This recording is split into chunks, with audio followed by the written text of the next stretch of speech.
Hello guys, current affairs funda में आप सभी का स्वागत है। मैं हूं आपके साथ अभिषेक शर्मा और आज के इस वीडियो सेशन में हम दिसंबर फर्स्ट वीक के सभी इंपॉर्टेंट करंट अफेयर्स एक साथ कवर करने वाले हैं। जो भी एस्पिरेंट्स हमारे डेली करंट अफेयर्स नहीं देख पाए हैं वो इस वीडियो के माध्यम से अपने दिसंबर फर्स्ट वीक के सभी करंट अफेयर्स एक साथ कवर कर पाएंगे। तो अंत तक आप इस वीडियो को जरूर देखिएगा, काफ़ी कुछ आपको जानने के लिए मिलेगा। आगे बढ़ने से पहले आप सभी को बता दें कि कंप्लीट बैंकिंग अवेयरनेस कोर्स हमारा अवेलेबल है करंट अफेयर्स फंडा ऐप पर। आपको लिंक वीडियो के डिस्क्रिप्शन में मिल जाएगा, वहाँ से आप ऐप इंस्टॉल कीजिए और बैंकिंग अवेयरनेस कोर्स आपको वहाँ पर दिख जाएगा, उसे आप बाय कर सकते हैं। इसमें टोटल 30 वीडियोस प्लस 30 पीडीएफ्स हमने प्रोवाइड कराई है, जिसमें कंप्लीट बैंकिंग अवेयरनेस है, इंडियन इकोनॉमी के की कंसेप्ट्स हैं और इंश्योरेंस सेक्टर को भी कवर किया गया है। यदि आप हमारी daily current affairs PDF, weekly PDF, monthly PDF और हर महीने के banking and economic awareness PDF चाहते हैं तो करंट अफेयर्स फंडा का 1 ईयर मेंबरशिप प्लान आप ज्वाइन कर सकते हैं, जिसका लिंक आपको वीडियो के डिस्क्रिप्शन में या फिर फर्स्ट कमेंट में मिल जाएगा। आपको बता दें, इस 1 ईयर मेंबरशिप प्लान के तहत जितना भी हमारा पीडीएफ कंटेंट है वो हम आपको 1 साल तक के लिए प्रोवाइड कराते हैं, जिसे आप डाउनलोड कर सकते हैं, प्रिंट आउट भी निकलवा सकते हैं। इसके लिए चाहे तो आप करंट अफेयर्स फंडा ऐप को यूज़ कर सकते हैं या फिर अपने लैपटॉप या सिस्टम की मदद से वेब लॉगिन भी कर सकते हैं। कोई भी आपका एग्जाम हो, banking, SSC, railway, state PCS, जहाँ पर भी जनरल अवेयरनेस या करंट अफेयर्स पूछे जाते हैं, सभी एग्जाम्स के लिए हमारा पीडीएफ कंटेंट काफ़ी यूजफुल है। तो चलिए फिर करते हैं शुरुआत इस वीडियो सेशन की। What is the theme for World's AIDS Day 1 December in 2024? 2024 में विश्व एड्स दिवस जो कि 1 दिसंबर को मनाया जाता है, इसका थीम क्या है, इसका विषय क्या है? ऑप्शंस आपके सामने हैं। Right answer is option D, take the right path, my health my right. World AIDS Day जो कि 1 दिसंबर को मनाया जाता है 1988 से ही, और आप सभी जानते हैं AIDS human immunodeficiency virus infection के कारण होता है। और 2024 में वर्ल्ड एड्स डे का थीम रहेगा take the right path, my health my right. तो ये भी एग्जाम में कई बार पूछा जाता है। वर्ल्ड एड्स डे याद रखिएगा, दिसंबर की 1 डेट को ये मनाया जाता है। Where was 13th national seed congress NSC 2024 held? 13वीं राष्ट्रीय बीज कांग्रेस 2024 कहाँ आयोजित की गई? ऑप्शंस आपके सामने हैं। सही answer option B, Varanasi. 13th national seed Congress 2024 को ऑर्गेनाइज किया गया है Ministry of Agriculture Farmers Welfare Government of India के द्वारा, और इसे इनोग्रेट किया Union minister of Agriculture Farmers Welfare Shivraj Singh Chouhan के द्वारा। तो ये 3 दिन तक चली है कांग्रेस, और international rice research institute south Asia regional centre Varanasi में आयोजित की गई। और इस नेशनल सीड कांग्रेस का थीम रहा fostering regional cooperation, partnerships and knowledge in the seed sector. Which of the following launched the Eklavya platform? निम्नलिखित में से किसने एकलव्य प्लेटफॉर्म लॉन्च किया है? ऑप्शंस आपके सामने हैं। सही आंसर ऑप्शन बी है, इंडियन आर्मी।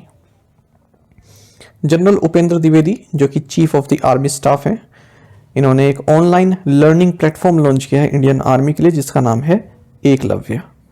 आप सभी जानते हैं कि Indian army decade of transformation का टारगेट टिकट चल रहा है कि जो डेकेड है इसको ट्रांसफॉर्मेशन के तौर पर हम मनाएं। साथ ही जो इंडियन आर्मी का थीम है 2024 के लिए ईयर ऑफ टेक्नोलॉजी एब्सॉर्प्शन है, तो उसी को देखते हुए ये Eklavya online learning platform launch किया गया है इंडियन आर्मी के लिए। तो इसे हेडक्वार्टर्स आर्मी ट्रेनिंग कमांड के तत्वावधान में मनाया गया है, और आर्मी वार कॉलेज इसकी स्पॉन्सर एजेंसी है, और जीरो कॉस्ट में बनाया गया है Bhaskaracharya national institute of space application and geo informatics Gandhinagar के द्वारा। Where was the 12th edition of the international tourism mart ITM held? अंतर्राष्ट्रीय पर्यटन मार्ट का 12वां संस्करण कहाँ आयोजित किया गया? ऑप्शंस आपके सामने हैं। सही आंसर ऑप्शन बी है, Kaziranga, Assam. International tourism mart का जो 12th एडिशन है काजीरंगा, आसाम में आयोजित किया गया है, और इसे इनोग्रेट किया Union minister for tourism and culture Gajendra Singh Shekhawat ने। और इस मौके पर जो चीफ मिनिस्टर ऑफ आसाम है डॉक्टर हिमंत बिस्वा शर्मा, और अरुणाचल प्रदेश के चीफ मिनिस्टर पेमा खांडू ये भी मौजूद रहे।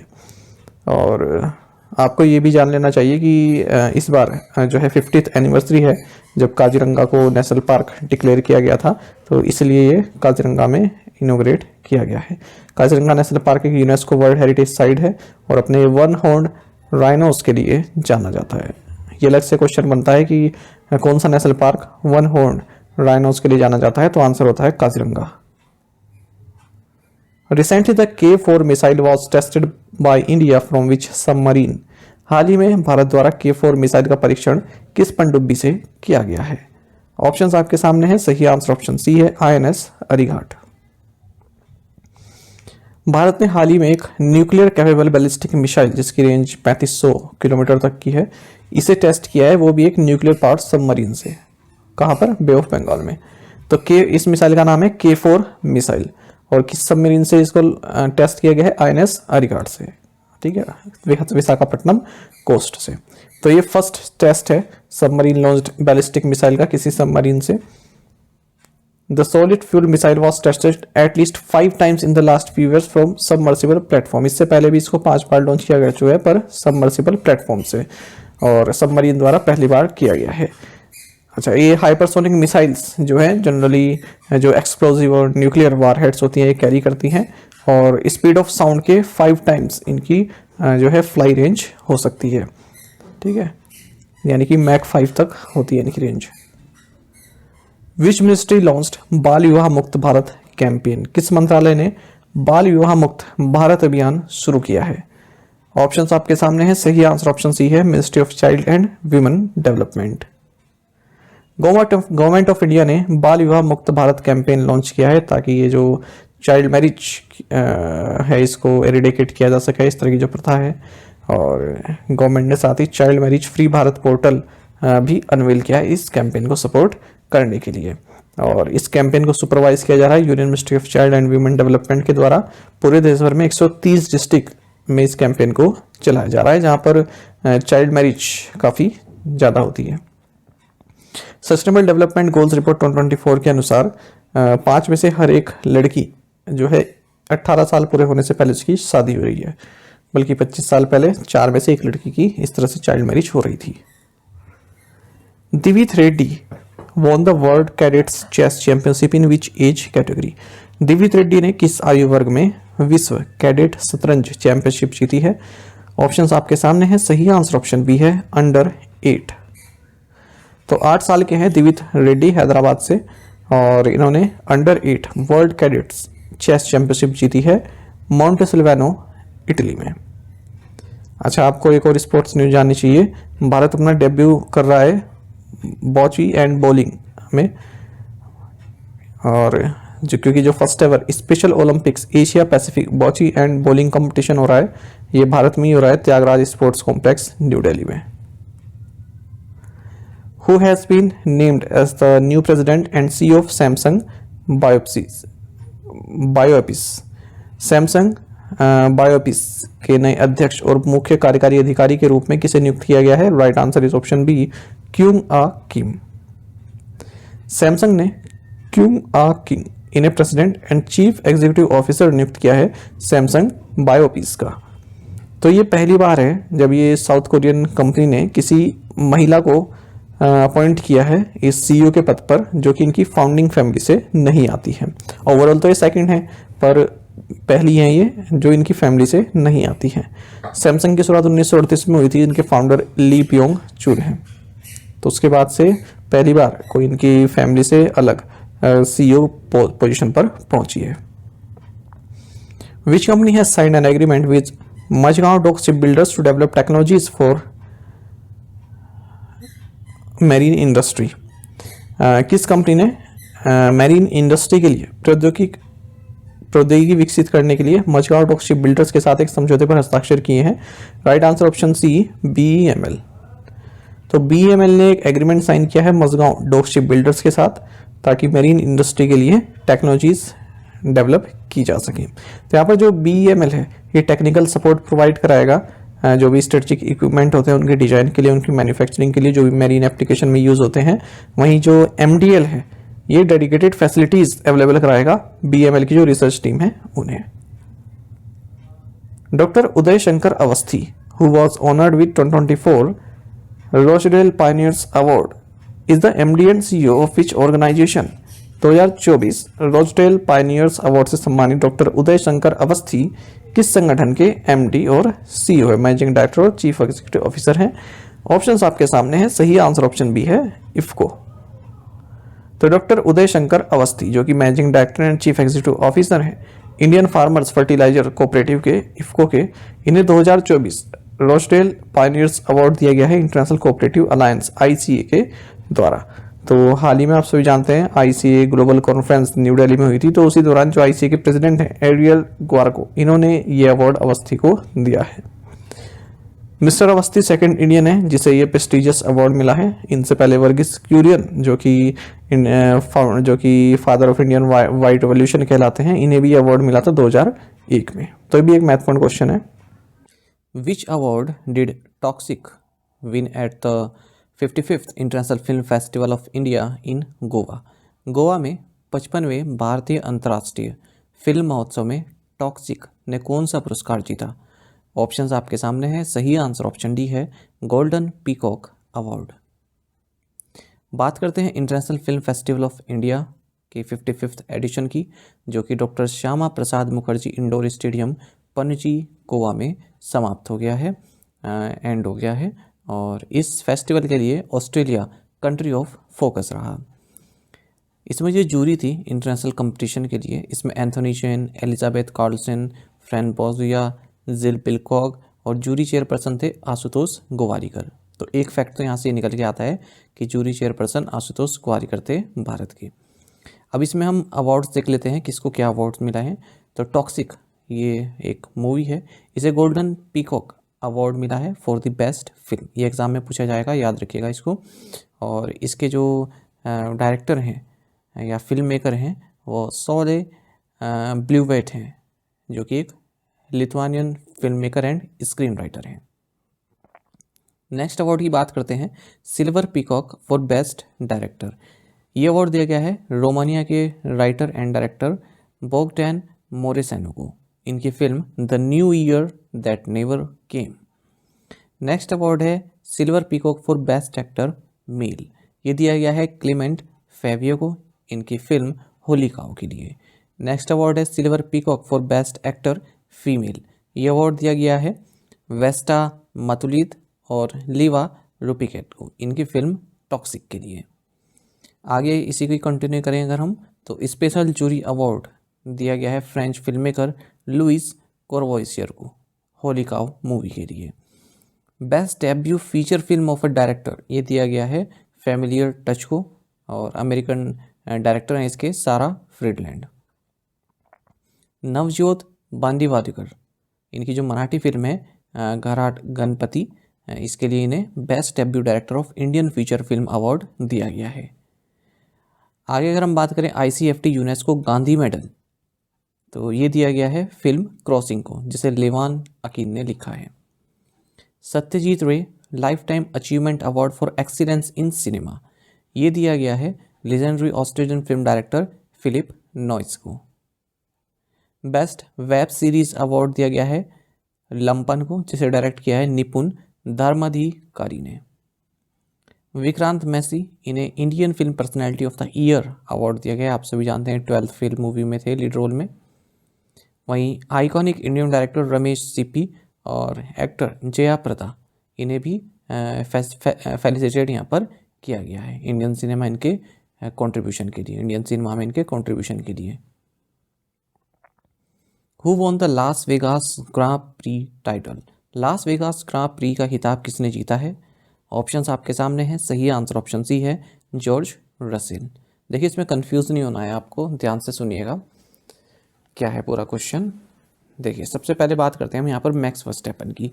तो ये जो लास वेगास ग्रां प्री रहा, इसमें मैक्स वर्स्टैपन 5th पोजीशन पर रहे हैं, ठीक है। लेकिन अगर हम इस सीज़न की बात करें तो ओवरऑल जो इन्होंने अपनी रेसेस जीती हैं उस हिसाब से इन्होंने जो है वर्ल्ड चैम्पियनशिप टाइटल जीत लिया है। भले ये इसमें रेस में 5th पोजीशन पर रहे, इन्होंने जीती नहीं है, 5th पोजीशन पर रहे हैं। और फार्मूला 1 के इतिहास में ये 6th मैन बन गए हैं जिन्होंने 4 वर्ल्ड चैम्पियनशिप टाइटल्स जीते हैं। और इसी महीने इन्होंने ब्राज़ीलियन जीपी जीता था। तो वर्स्टैपन के अलावा कौन कौन जो है वर्ल्ड चैम्पियनशिप टाइटल जीते हुए हैं? जुआन मैनुअल फोंगियो, ये 5 टाइटल जीते हैं। एरन प्रोस्ट 4 title, Michael Schumacher 7, Sebastian Vettel 4, Lewis Hamilton 7। अच्छा, अब जो ये मर्सिडीज़ के ड्राइवर हैं जॉर्ज रसेल, इन्होंने लास वेगास जीपी टाइटल ये जीता है, ठीक है। तो जीता किसने? जॉर्ज रसेल ने। Where is the cyclonic storm Fengal hovering over, चक्रवाती तूफान फेंगल की उत्पत्ति कहाँ से हुई है या फिर कहाँ पर मंडरा रहा है? सही आंसर ऑप्शन सी है, bay of Bengal. Cyclonic storm Fengal ये जो है बे ऑफ बंगाल से उत्पन्न हुआ है और पुडुचेरी तमिलनाडु में इसने अपनी दस्तक दी है। काफ़ी हैवी रेनफॉल इन पार्ट्स में हुई है। साइक्लोन आप सभी जानते हैं एक लार्ज स्केल सिस्टम होता है एयर का, तो जहाँ पर भी लो प्रेशर एरिया बनता है उसका जो सेंटर है वहाँ पर ये एयर रहती है और इसके कारण कई वायलेंट स्टॉर्म्स बैड वेदर होता है। और साइक्लोन की विशेषता क्या होती है कि नॉर्दर्न हेमिस्फेयर में जो ये एयर है ये एंटी क्लॉकवाइज रोटेट करती है, वहीं सदर्न हेमिस्फेयर में क्लॉकवाइज ये रोटेट करती है। अच्छा, एक कमेटी बनाई हुई है, साइक्लोन का नाम किस तरह से रखा जाए? तो वर्ल्ड मेट्रोलॉजिकल ऑर्गेनाइजेशन और United Nations economic and social commission for Asia and Pacific, इन्होंने एक पैनल बनाया हुआ है। इसमें कुछ कंट्रीज़ हैं, 13 कंट्रीज़ हैं इसमें, जैसे बांग्लादेश, इंडिया, ईरान, मालदीव्स, ये सभी। तो एक एक करके सभी इसमें नाम देती हैं जो भी स्टॉर्म बनता है। और इस बार जो ये साइक्लोनिक स्टॉर्म है फेंगल, इसका नाम दिया है सऊदी अरब ने, तो ये याद रखिएगा आप। Reliance Industries US unit has bought a 21% stake in which US-based helium production company. Reliance Industries की अमेरिकी इकाई ने अमेरिका स्थित किस हीलियम उत्पादन कंपनी में 21% हिस्सेदारी खरीदी है? ऑप्शंस आपके सामने है, सही आंसर ऑप्शन सी है, वेवटेक हीलियम। तो ये बिलियनियर इंडस्ट्रियलिस्ट मुकेश अंबानी के नेतृत्व वाली रिलायंस इंडस्ट्रीज लिमिटेड है, इन्होंने अनाउंस किया है कि इनकी जो यूएस बेस्ड सब्सिडरी है Reliance finance and investment US से, इन्होंने 21% स्टेक हासिल किए हैं US based helium production company Wavetech helium में, और 12 मिलियन यूएस डॉलर की ये डील रही है। हीलियम गैस आप सभी जानते हैं जो नेचुरल गैस उसका बायो प्रोडक्ट होता है। कई तरह की ग्रीन टेक्नोलॉजीज़ जैसे कि कई सारी ग्रीन टेक्नोलॉजीज़ और medical applications, scientific research, aerospace, aeronautics, electronics, fibre optics, इन सभी में इसका यूज़ होता है। इसी तरह के एक और करंट अफेयर देख लेते हैं। तो कंपटीशन कमीशन ने अल्फ़ाबेट की जो सब्सिडरी है सोल्डलाइन इंटरनेशनल होल्डिंग्स, इन्हें मंजूरी दे दी है कि ये वॉलमार्ट ग्रुप फर्म फ्लिपकार्ट में स्टेक एक्वायर कर सकते हैं। तो इसमें अभी इतनी ही जानकारी है न्यूज़ में, ठीक है, केवल अभी अप्रूवल इस तरह का दिया है। सोल्डलाइन इंटरनेशनल होल्डिंग जो है होली ओन्ड सब्सिडरी है गूगल की जो पेरेंट कंपनी है अल्फ़ाबेट की। When is the national pollution control day observed, राष्ट्रीय प्रदूषण नियंत्रण दिवस कब मनाया जाता है? ऑप्शंस आपके सामने हैं, सही आंसर ऑप्शन बी होगा, December 2, December 2। यहाँ पर गलती से 1 लिखा है, इसको PDF में सही कर देंगे, December 2। National pollution control day ये 2 दिसंबर को मनाया जाता है, और आप सभी जानते हैं December 2-3-1984 को भोपाल गैस ट्रेजिडी हुई थी, तो उसी की एनिवर्सरी यहाँ पर ऑब्जर्व की जाती है। और इस डिज़ास्टर में कई लोग मारे गए थे, लगभग 15,000 से ज़्यादा डेथ्स हुई थी। भोपाल मध्य प्रदेश में होता है, किसके कारण? मेथिल आइसोसाइनेट गैस के लीक होने के कारण, ठीक है। तो ये भी एग्जाम में पूछा जाता है, बैंक में तो नहीं पूछा जाता, पर जैसे SSC हो गया या फिर PCS हो गया, वहाँ पर ऑप्शन घुमा देते हैं। सब जगह आपको मेथिल आइसोसाइनेट लिखा मिलेगा, पर अलग अलग तरीके से, एक जगह मेथिल आइसोसाइनेट, एक जगह मेथिल आइसोसाइनाइट, ठीक है, इस तरह से। नेशनल पोल्यूशन कंट्रोल डे का थीम 2024 में है clean air, green earth, a step towards sustainable living. वहीं आपको ये भी जान लेना चाहिए कि 2 दिसंबर को ही वर्ल्ड कंप्यूटर लिटरेसी डे भी सेलिब्रेट किया जाता है, और इस साल इसका थीम है the big 3 computing advances. International day for the abolition of slavery भी 2 दिसंबर को ही ऑब्जर्व किया जाता है। India recently signed a pact on cooperation on design and development of electric propulsion systems for the Indian Navy with which country? Bharat ने किस देश के साथ भारतीय नौसेना के लिए विद्युत प्रणोदन प्रणाली के डिजाइन और विकास पर सहयोग के लिए एक समझौते पर हस्ताक्षर किए हैं? तो ऑप्शंस आपके सामने हैं, सही आंसर ऑप्शन बी है यहाँ पर, यूके। देखिए, भारत और यूके ने एक स्टेटमेंट ऑफ इंटेंट साइन किया है, जिसके तहत ये जो इलेक्ट्रिक प्रोपल्शन सिस्टम है इंडियन नेवी के लिए, उसको डिज़ाइन करने, उसके डेवलपमेंट के लिए कोऑपरेशन करेंगे। तो ये जो है 3rd joint working group meeting हाल ही में हुई है इलेक्ट्रिक प्रोपल्शन कैपेबिलिटी पार्टनरशिप के तहत, उसी दौरान ये स्टेटमेंट ऑफ इंटेंट साइन किया गया है। तो जो लैंडिंग प्लेटफॉर्म डॉक्स हैं, इनको बनाया जाएगा इंडियन शिपयार्ड में, और इसमें इलेक्ट्रिक प्रोपल्शन सिस्टम भी रहेगा। Which country approved a bill to restrict social media for children under the age of 16? किस देश ने 16 वर्ष से कम बच्चों के 16 वर्ष से कम उम्र के बच्चों के लिए सोशल मीडिया को प्रतिबंधित करने वाली विधेयक को मंजूरी दी है? ऑप्शंस आपके सामने हैं। सही आंसर ऑप्शन बी है, ऑस्ट्रेलिया। तो जो ऑस्ट्रेलिया है, इसने एक बिल अप्रूव किया है जिसके तहत जो सोशल मीडिया है बच्चों के लिए जिनकी एज 16 से कम है वो बैन रहेगा। जो सोशल मीडिया है इस तरह के बच्चों के लिए जिनकी एज 16 से कम है उनके लिए बैन रहेगा, वो नहीं देख सकते हैं। ठीक है, तो पहली बार वर्ल्ड में इस तरह का मेजर किसी देश द्वारा लिया गया है। और इसके लिए online safety amendment social media minimum age bill 2024 को भी साइन किया गया है। और ये देखिए आप कि देश ने पूरी जिम्मेदारी सोशल मीडिया कंपनी पर डाल दी है कि आपको रोकना है कि बच्चा किस तरह से 16 साल का जो है एक्सेस ना कर सके। अब सोशल मीडिया कंपनी किस तरह से रोकेगी? मतलब वैसे तो रोक सकती है अगर कोई ऑनेस्टी से ही डाल दे कि हाँ भाई हम अकाउंट बना रहे हैं और 16 साल से कम के हैं, तब नहीं आप देख सकते। पर आजकल तो जो बच्चे हैं वो अपने मम्मी पापा के मोबाइल में सब लॉक भी खोलना जानते हैं, हर चीज़ जानते हैं, मोबाइल का फंक्शन तो किसी के भी मोबाइल के थ्रू देख सकते हैं। ठीक है, तो एक तरह का सिम्बॉलिक मेजरमेंट ही रहेगा ये। और यहाँ पर जो कंपनीज़ हैं उनको 50 मिलियन ऑस्ट्रेलियन डॉलर्स या फिर 33 मिलियन यूएस डॉलर का फाइन मिलेगा अगर वो इसे नहीं रोक पाते हैं। ऑस्ट्रेलिया की बात करते हैं। कैपिटल कैनबरा है, करेंसी ऑस्ट्रेलियन डॉलर है। Which company launch the Omnigen AI solution? किस कंपनी ने ओमनीजेन AI समाधान लॉन्च किया है? Right answer option C, Canara HSBC life insurance. Canara HSBC life insurance ने ओमनीजेन AI लॉन्च किया है। एक तरह का जनरेटिव AI ड्रिवन सोल्यूशन है। ठीक है, और ये खास करके अंडर राइटर्स जो होते हैं, अंडर राइटर्स का मतलब आप समझते हैं? अंडर राइटर्स का मतलब होता है वो व्यक्ति या फिर वो कंपनी जो कि किसी तरह के रिस्क को एक्सेस करता है। ठीक है, उसको देखता है कि कितना रिस्क है किसी इन्वेस्टमेंट में या फिर किसी में। एक एग्जांपल अगर हम देखें तो जैसे मान लीजिए हेल्थ इंश्योरेंस लेते हैं। ठीक है, तो हेल्थ इंश्योरेंस हम किसी कंपनी पे अप्लाई किया तो वहाँ पर एक पर्सन होता है या फिर कंपनी होती है, उन्हें आप अंडर राइटर कह सकते हैं। वो लोग एसेस करते हैं कि हमारी मेडिकल हिस्ट्री क्या है, हमें कितने रोग हैं, ठीक है, और क्या हम प्रीमियम दे भी सकते हैं या फिर कंपनी वालों को जो है घाटा तो नहीं हो जाएगा अगर हमें अपना प्रीमियम देगी, मतलब अगर मतलब हमें अपना क्लाइंट बनाएगी, ठीक है, इंश्योरेंस पॉलिसी हमें देगी तो उन्हें घाटा तो नहीं हो जाएगा। तो ये सब जो एसेस करते हैं चाहे किसी भी फील्ड में, उन्हें अंडरराइटर बोलते हैं, जो रिस्क को एक्सेस करते हैं कि कितना रिस्क है किसी चीज़ में। तो उनके लिए महत्वपूर्ण रहेगा। ओमनीजेन AI पर वो जो है सब कुछ प्राप्त कर सकते हैं। जैसे ChatGPT पर भी देख सकते हैं कि किस तरह से हम किसी रिस्क को एसेस करें। Who has been appointed as the managing director for Google Devices and Services in India? Bharat में गूगल डिवाइसेस और सेवाओं के प्रबंध निदेशक के रूप में किसे नियुक्त किया गया है? Right answer option A, Mithul Shah. Google ने former head of consumer sales at Apple India Mithul Shah को पिक्सल स्मार्टफोन डिवाइसेस और सर्विसेज बिजनेस जो है भारत में उसका हेड नियुक्त किया है। तो ये मैनेजिंग डायरेक्टर रहेंगे गूगल डिवाइसेस एंड सर्विसेज के इंडिया में। इससे पहले ये एप्पल में थे। What was the all India house price index HPI growth rate year on year in second quarter 2024-25?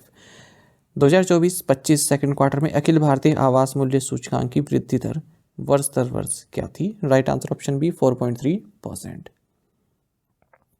Reserve bank ने अपना quarterly house price index launch किया है 2024-25 के सेकेंड क्वार्टर के लिए 10 मेजर सिटीज़ के लिए।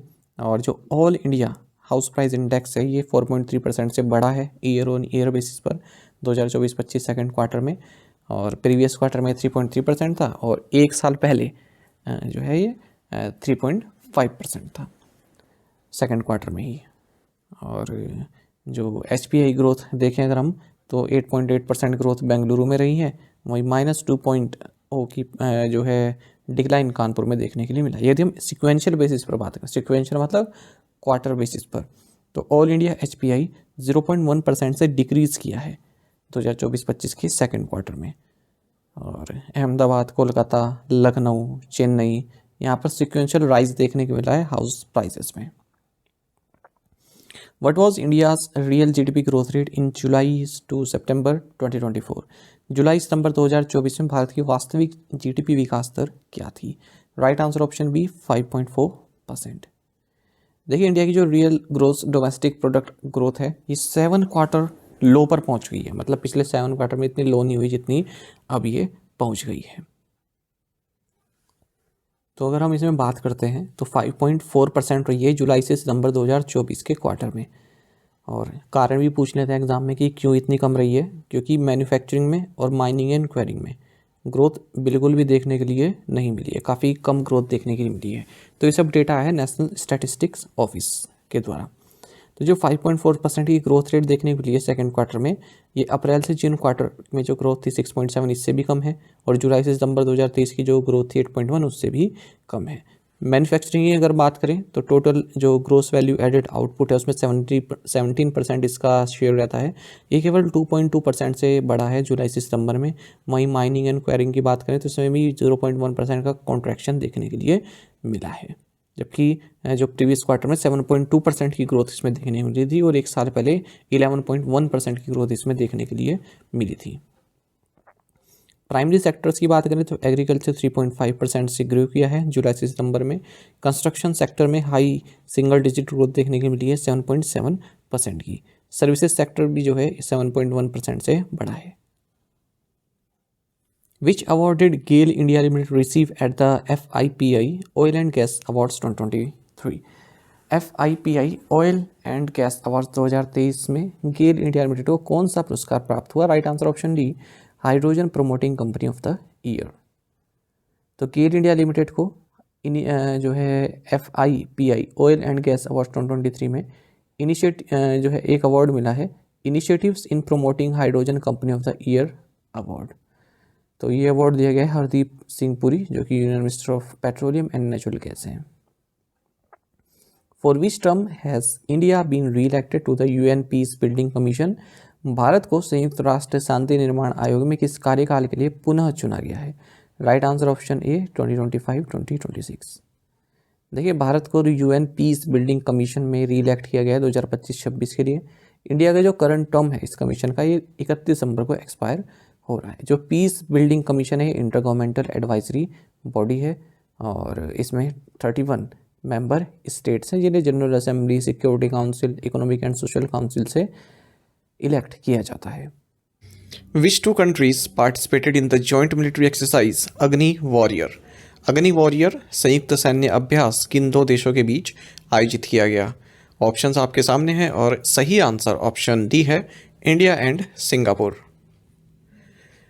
अग्नि वॉरियर 2024 जो कि एक जॉइंट मिलिट्री एक्सरसाइज है इंडियन आर्मी और सिंगापुर आर्म्ड फोर्सेस का, इसका 13th एडिशन हाल ही में field firing ranges Devlali Maharashtra में संपन्न हुआ है। सिंगापुर आर्म्ड फोर्सेस ने इसमें पार्टिसिपेट किया है, वहीं भारत की ओर से रेजिमेंट ऑफ आर्टिलरी के 114 सोल्जर्स ने इसमें पार्टिसिपेशन दिया है। Who was recommended for the appointment as an apex court judge by the Supreme Court Collegium headed by Chief Justice of India Sanjeev Khanna? Bharat के मुख्य न्यायाधीश संजीव खन्ना की अध्यक्षता में सुप्रीम कोर्ट कॉलेजियम ने किस न्यायाधीश को सर्वोच्च न्यायालय के न्यायाधीश के रूप में नियुक्त करने की सिफारिश की है? ऑप्शंस आपके सामने हैं और सही आंसर ऑप्शन ए है, जस्टिस मनमोहन।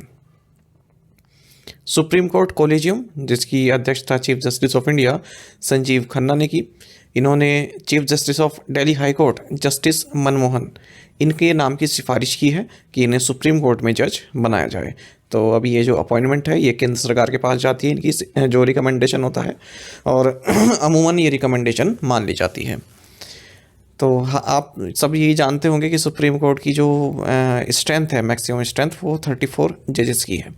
तो अभी 2 जजेस उसमें कम है, क्योंकि एक तो जो जस्टिस DY चंद्रचूड़ हैं वो रिटायर हो गए और जस्टिस सीमा कोहली भी रिटायर हैं। तो उनमें से एक की वैकेंसी तो अब फिल हो जाएगी अगर जस्टिस मनमोहन को जो है सुप्रीम कोर्ट का जज बना दिया जाता है। कॉलेजियम ऑफ सुप्रीम कोर्ट की बात करें तो 5 सीनियर मोस्ट जजेस इसमें रहते हैं, चीफ जस्टिस ऑफ इंडिया भी इसमें रहते हैं, और किस हाई कोर्ट के जज को सुप्रीम कोर्ट में एलिवेट किया जाए जज के तौर पर, या फिर हाई कोर्ट्स में किसी चीफ जस्टिस बनाया जाए, ये सभी डिसाइड जो है कॉलेजियम द्वारा किया जाता है। अगर डिफरेंस ऑफ ओपिनियन होता है तो मेजॉरिटी जो कहती है वो रिकमेंडेशन की जाती है। When is the International Day of Persons with Disabilities observed? अंतर्राष्ट्रीय विकलांग व्यक्ति दिवस कब मनाया जाता है? सही आंसर ऑप्शन सी है December 3rd। International day of persons with disabilities, ये हर साल 3 नवंबर को मनाया जाता है। 2024 में इस डे का थीम रहेगा amplifying the leadership of persons with disabilities for an inclusive and sustainable future. Fintech platform Rio in partnership with which bank has launched UPI app? Fintech platform Rio ने किस बैंक के साथ साझेदारी में UPI app launch किया है? Options आपके सामने हैं। सही आंसर ऑप्शन ए है यस बैंक। रियो जो कि एक फिनटेक प्लेटफॉर्म है, इसने UPI ऐप लॉन्च किया है यस बैंक के साथ मिलकर और NPCI को इंट्रोड्यूस किया है को ब्रांडेड क्रेडिट कार्ड के लिए। मतलब यस बैंक के साथ पार्टनरशिप करके तो UPI ऐप लॉन्च किया है और NPCI के साथ मिलकर को ब्रांडेड क्रेडिट कार्ड लॉन्च किया है। इसी तरह का एक और करंट अफेयर देख लेते हैं जेनवाइस। तो ये एक UPI जो जेनवाइस है, इन्होंने UPI पेमेंट्स लॉन्च किया है अपने ऐप पर सीनियर सिटीजन्स के लिए। तो ये कह रहे हैं कि इंडस्ट्री का फर्स्ट एवर इंट्रोडक्शन है जो कि UPI हमने केवल एल्डर्स के लिए लॉन्च किया है और इसके लिए उन्होंने एक्सिस बैंक के साथ कोलैबोरेशन किया है जो कि स्पॉन्सर बैंक है ट्रांजैक्शंस को फैसिलिटेट करने के लिए। What is the expected GDP growth rate for India for the financial year 2025 according to SBI? SBI के अनुसार वित्तीय वर्ष 2025 के लिए भारत की अपेक्षित GDP वृद्धि दर क्या है? Right answer option C below 6.5%। India की जो ग्रोस डोमेस्टिक प्रोडक्ट GDP है ये 6.5% से नीचे रहेगी अगर हम करंट फाइनेंशियल ईयर 2025 की बात करें, क्योंकि जो GDP ग्रोथ रही है सेकंड क्वार्टर की वो 5.4 रही है। तो ऐसा SBI ने कहा है। वहीं ICRA ने भी कहा है कि इंडिया की जो रियल GDP ग्रोथ है सितंबर क्वार्टर के लिए ये 6.5% तक रहेगी। क्यों? हैवी रेंज के कारण और कॉर्पोरेट परफॉर्मेंस भी अच्छी नहीं रही है। वहीं RBI तो 7.2% पर अपना स्टिक है इस फिस्कल ईयर की ग्रोथ के लिए। Who has been honored with the 2024 Pfizer Award by the History of Science Society HSS? History of science society द्वारा 2024 फाइजर अवार्ड से किसे सम्मानित किया गया है? ऑप्शंस आपके सामने हैं। सही आंसर ऑप्शन सी है बिहारी मुखर्जी। प्रोफेसर प्रोजीत बिहारी मुखर्जी जो कि हिस्टोरियन है, हेड है हिस्ट्री डिपार्टमेंट के अशोका यूनिवर्सिटी में, इन्हें 2024 फाइजर अवार्ड दिया गया है history of science society HSS के द्वारा। इनकी काफ़ी एक फेमस बुक भी है brown skins white coats race science in India 1920-66। Which organisation has IndusInd bank partner with to strengthen climate risk management and community resilience? IndusInd bank ने किस संगठन के साथ जलवायु जोखिम प्रबंधन और समुदाय की लचीलता को मजबूत करने के लिए साझेदारी की है? Right answer option C UNICEF. तो इंडसइंड बैंक ने यूनिसेफ के साथ एक स्ट्रेटेजिक पार्टनरशिप साइन की है ताकि क्लाइमेट रिस्क मैनेजमेंट पर कार्य किया जा सके और जो 5 इंडियन डिस्ट्रिक्ट्स हैं वहाँ पर जो इस तरह की कम्युनिटीज़ हैं जो इस तरह की डिजास्टर प्रोन हैं या फिर क्लाइमेट का जहाँ पर सही असर नहीं पड़ता है तो उनको थोड़ा सपोर्ट किया जाए। तो जो ये डिज़ास्टर रेजिलेंट कम्युनिटीज़ हैं ये धाराशिव महाराष्ट्र, बेगूसराय बिहार और विरुधुनगर तमिलनाडु, बारन राजस्थान, बहराइच उत्तर प्रदेश। तो यहाँ पर जो कम्युनिटीज़ हैं इस तरह की जो डिज़ास्टर से अफेक्टेड हो सकती हैं उनके लिए कार्य किया जाएगा। तो जो ये इंडसइंड बैंक है इसका एक रूरल डेवलपमेंट प्रोग्राम भी है क्लाइमेट एक्शन सेगमेंट संबंधित, तो उसके तहत ये इनिशिएटिव लिया गया है। Which bank has collaborated with Ministry of Agriculture to launch the Bharat संजीवनी कृषि उत्थान इनिशिएटिव? भारत संजीवनी कृषि उत्थान पहल शुरू करने के लिए किस बैंक ने कृषि मंत्रालय के साथ सहयोग किया है? Right answer option C IndusInd bank. तो इंडसइंड बैंक और इसकी जो होली ओन सब्सिडरी है भारत फाइनेंशियल इंक्लूजन लिमिटेड, इन्होंने ministry of agriculture and farmers Welfare Government of India के साथ कोलेब्रेशन किया है ताकि भारत संजीवनी कृषि उत्थान इनिशिएटिव को लॉन्च किया जाए। तो इस इनिशिएटिव के तहत जो 10,000 फार्मर प्रोड्यूसर्स ऑर्गेनाइजेशंस हैं FPOs जो हैं उनको सपोर्ट किया जाएगा। For what purpose has the IAEA recently launch the mobile app part? IAEA ने हाल ही में किस उद्देश्य से मोबाइल ऐप पार्ट लॉन्च किया है? Right answer is option D to access radiation alarms at entry points. International atomic energy agency IAEA, इसने एक नई ऐप लॉन्च की है जिसके ज़रिए जो रेडिएशन अलार्म्स लोगों द्वारा ट्रिगर किए जाते हैं एयरपोर्ट्स पर, तो वहाँ पर जो सिचुएशन होती है उसको एसेस किया जा सके कि क्यों ये अलार्म्स जो है बजाए गए हैं, और यदि कोई खतरा है तो उसको मिटिगेट किया जा सके। इस नई मोबाइल ऐप का नाम है पार्ट, यानी कि personal alarm assessment tool. It helps frontline officers such as customs और law enforcement personnel make those decisions. IAEA की बात करें तो 1957 में इसकी स्थापना हुई थी। हेडक्वार्टर्स वियना ऑस्ट्रिया में है। Under which policy was operation Dronagiri launched? Operation Dronagiri किस नीति के तहत शुरू किया गया है? Right answer is option C, national geo spatial policy 2022। Secretary department of science and technology professor Abhay Karandikar, इन्होंने नेशनल जियो स्पेशल पॉलिसी 2022 के तहत ऑपरेशन द्रोणागिरी लॉन्च किया है to demonstrate the potential applications of geo spatial technologies and innovations in improving the quality of life of citizens and ease of doing businesses. Geo spatial आप समझते हैं, यानी कि अर्थ से संबंधित डेटा कलेक्ट करना स्पेस के जरिए, किसी सैटेलाइट के जरिए या फिर स्पेस टेक्नोलॉजी को यूज़ करके अर्थ से संबंधित डेटा को कलेक्ट करना, तो उसके लिए ये ऑपरेशन द्रोणागिरी लॉन्च किया गया है। तो फर्स्ट फेज़ में जो ऑपरेशन द्रोणागिरी है इसको उत्तर प्रदेश, हरियाणा, आसाम, आंध्र प्रदेश और महाराष्ट्र में इम्प्लीमेंट किया जाएगा, और 3 सेक्टर्स में इसके एप्लीकेशंस को यूज़ किया जाएगा, जियो स्पेशल एप्लीकेशंस को, agriculture, livelihoods, logistics and transport. अच्छा, ये जो एक्टिविटीज़ होंगी ऑपरेशन द्रोणागिरी के अंडर, इनको IIT Tirupati Navavishkar one hub foundation, the geo spatial innovation accelerator at IIT Kanpur, IIT Bombay, IIM Calcutta, IIT Ropar, ये इसमें ऑपरेशनल आर्म्स रहेंगी इस ऑपरेशन द्रोणागिरी की। वहीं जो पूरा ये प्रोजेक्ट है इसको department of science and technology द्वारा देखा जाएगा। The government of India gifted 2 fast interceptor craft to which country? Bharat सरकार ने किस देश को 2 फास्ट इंटरसेप्टर क्राफ्ट भेंट में दिए हैं? Right answer option D, Mozambique. Government of India ने 2 water jet propelled fast interceptor craft FIC government of Mozambique को गिफ्ट किए हैं, और विशाखापट्टनम में INS घड़ियाल द्वारा इनको ले जाया गया नकाला, मोजाम्बिक, अफ्रीका में। मोजाम्बिक की बात करते हैं, कैपिटल इसकी मैपुटो है, और करेंसी है Mozambican metical. According to the new rules by NSE, when will a trading account be considered inactive?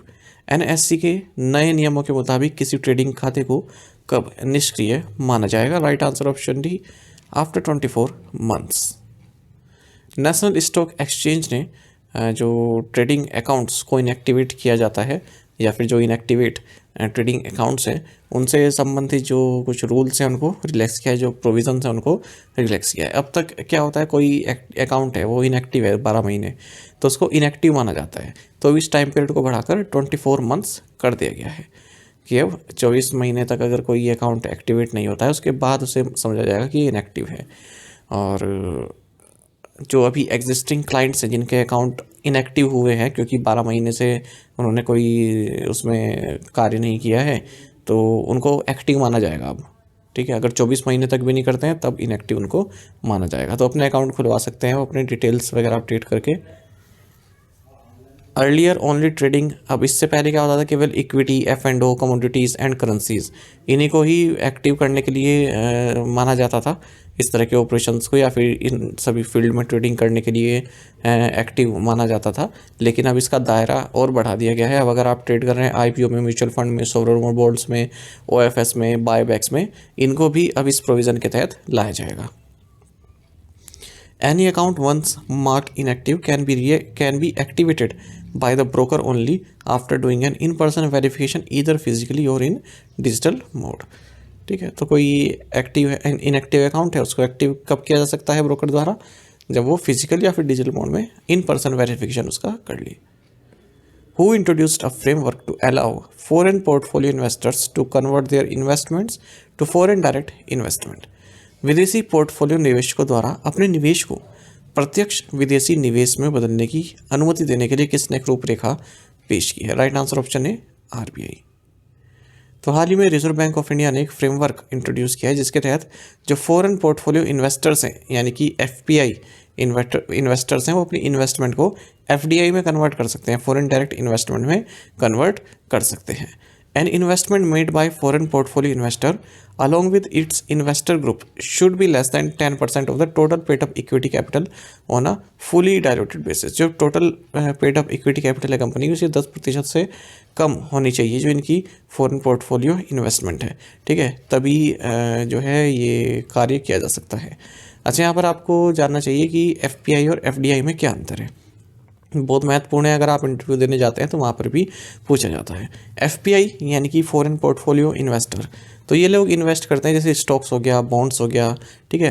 हालांकि इनके पास ये मैनेजमेंट में इतना दिलचस्पी नहीं होती इनकी, मतलब कंपनी के मैनेजमेंट को कंट्रोल नहीं करते, केवल स्टॉक्स में या फिर बॉन्ड्स में करते हैं और शॉर्ट टर्म इन्वेस्टमेंट ये होती है।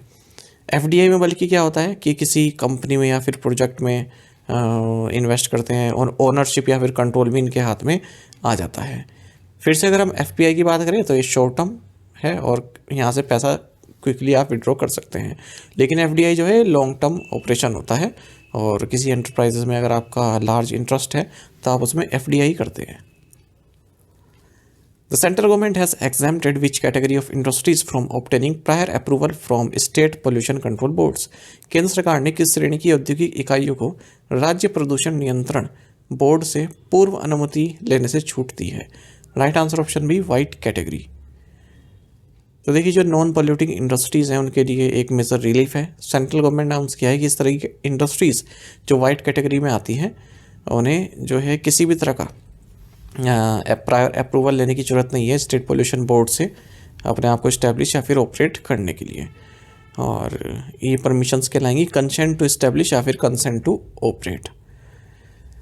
और ये जो कंसेंट है ये दी जाती है स्टेट पोल्यूशन कंट्रोल बोर्ड द्वारा, पर अब इसकी ज़रूरत नहीं पड़ेगी जो भी वाइट कैटेगरी में आता है। वाइट कैटेगरी में 39 सेक्टर्स आते हैं जैसे air coolers, electric lamp, solar modules, fly ash brick manufacturing, repair of electric motors, generators, ये सभी।